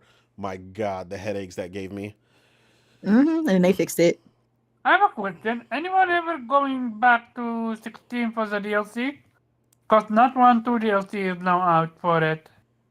I mean, I seen Oh, people well. going back, but I don't really give a shit. Yeah, I did buy it, but I don't have the time. We sound like Mhm. me. Yeah, I own that, but you know, I check it out. You know, when I enter the old folks' home and 20, Yep. 28, 80 or some shit. 30, 90 or something. Yeah, one day in life. I told somebody the other day. They were like, "Yeah, when you play it, I'll play it." I was like, "One day in life to never." I was like, "Like I don't know, man. Shit." So here's the thing why for me these people don't play games like that. I saw literally a poll where people Spawnwave put out a tweet that is it me or is this year sparse when it comes to Sparse. gaming? Yeah. And believe it or not, 60% said yes. This year is sparse. Yeah, these people are losing their damn mind. I gave up after that. I officially checked out. I'm like, yeah. I gotta go find that. That's I gotta how go you find know that tweet. you're out. That's how you know I'm dealing with people that are stuck with reality. Like if and gets it. It's not like indies are the only ones thriving.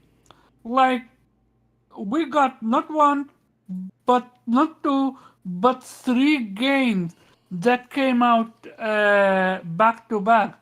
Rebirth, no, 4. Rebirth, Infinite Wealth, Dragon Dogma 2, and Rise of the Ronin. Yeah, man, Like, it's been how an can onslaught. you say that's sports? I had to scratch my head with this one. I got so much coming out that me and Morgan often forget. Like we'll be talking about what's coming out, and then we'll realize something is coming out like in 3 days, and we forgot about Yeah. it. Like Yeah. Stellar Blade, I forgot that is coming out, and now finding out that's coming out the same day as Euden Chronicle. I'm gonna see what I have access to. Otherwise, I will wait on both of them. So wait, Uden Chronicles comes out. I thought it comes out tomorrow, right? The Eden Chronicles comes out tomorrow for us.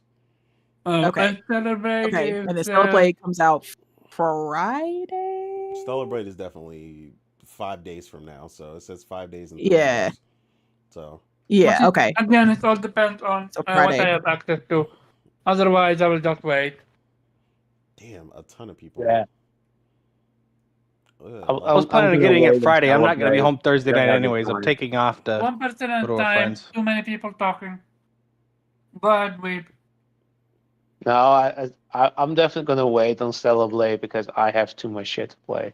Yeah, I'm okay. proud of you. I'm proud of you, Weeb, because you're an adult with And you, self-control. Morgan? I will not be waiting. She said, "I'm about to get my K-pop honestly, on Friday you know night." Not the K-pop, yo. Like, I don't know, because if the Chronicles hit like I think they're gonna hit, Oh, it's absolutely gonna I hit. might. Who knows? I might be like, you know what? I might have to put these cheeks to the side real quick. Knowing, I don't blame you. Everything I've heard, everybody says it's insane. knowing how you devoured Octopath 2, Oh, man, it's pause. gonna absolutely hit for you. I know for a fact. Yeah, I mean, Octopath 2 is still sitting up there for me. Like that, and I want to say Persona 5, or some of Then, like yeah, best it's gonna hit for you. when it- Absolutely. turn-based for me. So far, so we'll see. We'll see. Man. Right. Right? Let me stop because it's gonna get me hyped to get right back on. And Right? God, I just need to finish something, okay? I mean, that's basically where I'm at this Like, point. I'm trying I to finish damn near something. cried when I finished Coffee Talk. 'Cause I was like, oh my god, I think this is like the first game I finished in like 3 months. It's rough. I was just like, what has become of me? Like, I'm over here just playing around, not finishing a damn thing. Like, and I hate not finishing stuff because it makes me feel But- weird. Like an Xbox. Pretty Yeah. much. Like, I'm just starting being like, hey, yeah, and then not completing shit like that. Not completing games like irks my soul. I'm not gonna lie. I Um, thought I beat Res with a Ronin last night, and a whole nother map opened up, and I was like, "Bruh." Oh, so you've been playing Huh? and you done moved on to the next chapter without me. Oh, that's crazy.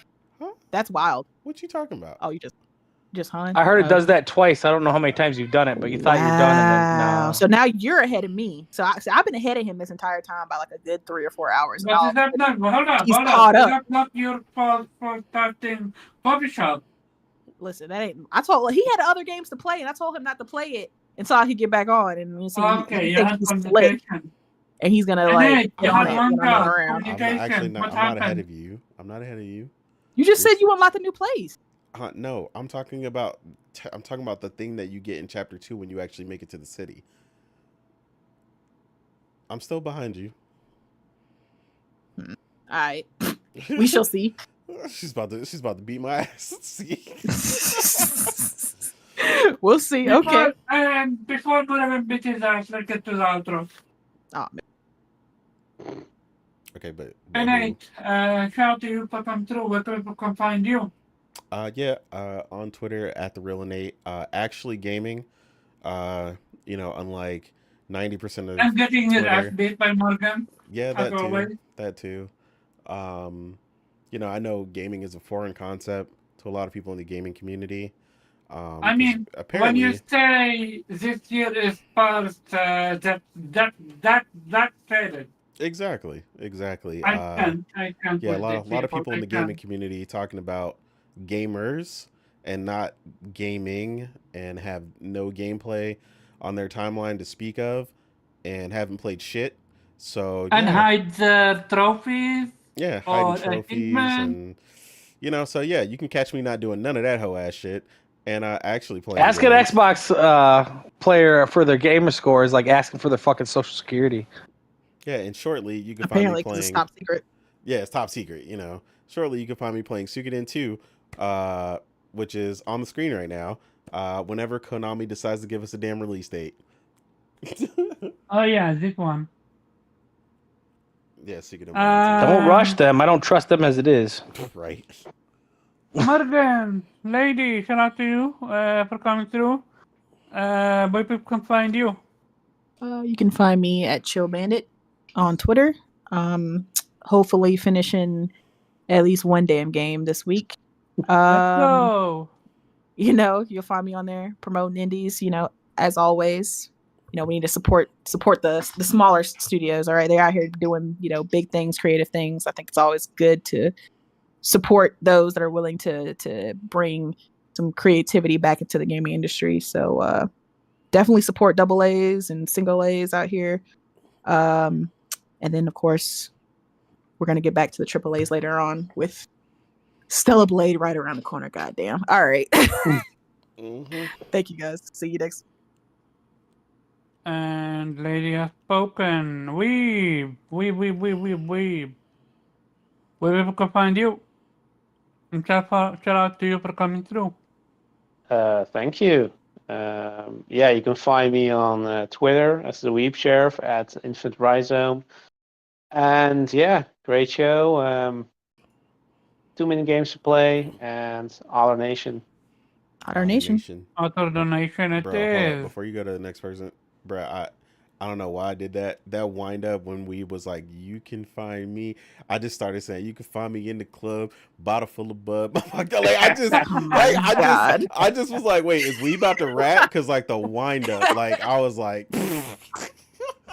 It was tempting, but yeah. I was like, oh man, we about to bust out that 50 Cent. I was like, oh. But yeah, go ahead. And nothing. Shout out to you for coming through. Where people can find you. including YouTube. Figure out why I couldn't get my account verified so I could stream, which I don't do a lot because people don't need to hear me yell at my kids, but I put it on once in a while. No doubt. I see. As for me, people can find me at Karaman_job on Twitter and Vitamin G podcast every Monday, 8 p.m. Eastern time. Last week I wasn't on because they wanted to talk about a makeshift topic and the Fallout And series. you weren't having that bullshit. I was not gonna have anything to do with it. And the Fallout franchise, which the TV show, which I didn't watch. So I'm like, yeah, let me just play games, cause at the end of the day, that's what I love, gaming. Yeah, Play podcast games, fun. not corporations. I mean, Exactly. To have a podcast, you got to actually play Bah. something. I'm about to get that tatted. Play games, not corporations. Hmm Oh, That was a man. good one. Oh man, she said she about to start her cyberpunk IRL. Ooh. She Yep. said, "Fuck the corpos." And with that being said, banter. Find people you can banter with and play game with. They're the best. Just make sure they play games and don't just talk about them, cause a hmm lot of fraud people in here. A lot. Sadly, but we'll get rid of the infiltrators eventually, one day. Oh man, he said get rid of him. Oh man. Mm-hmm. Out For here the trying to And purge. for profit the off of people us. that gonna say I'm gatekeeping, yes, I am absolutely am. He said, Omar I said, He said I stand on it. yeah. I Omar said, I don't I don't see your credentials. You gonna have to exit stage left. yeah. Oh, Get the hell up man. out of here. I don't sugarcoat shit. You don't play games, get out of here. Omar said your You gaming resume stay got to in be your this lane. tall. Stay in your lane. As No, they it's not should. the length. You play games, yes or no? If so, show me your trophy. Simple. Facts. Hmm And with that, we out.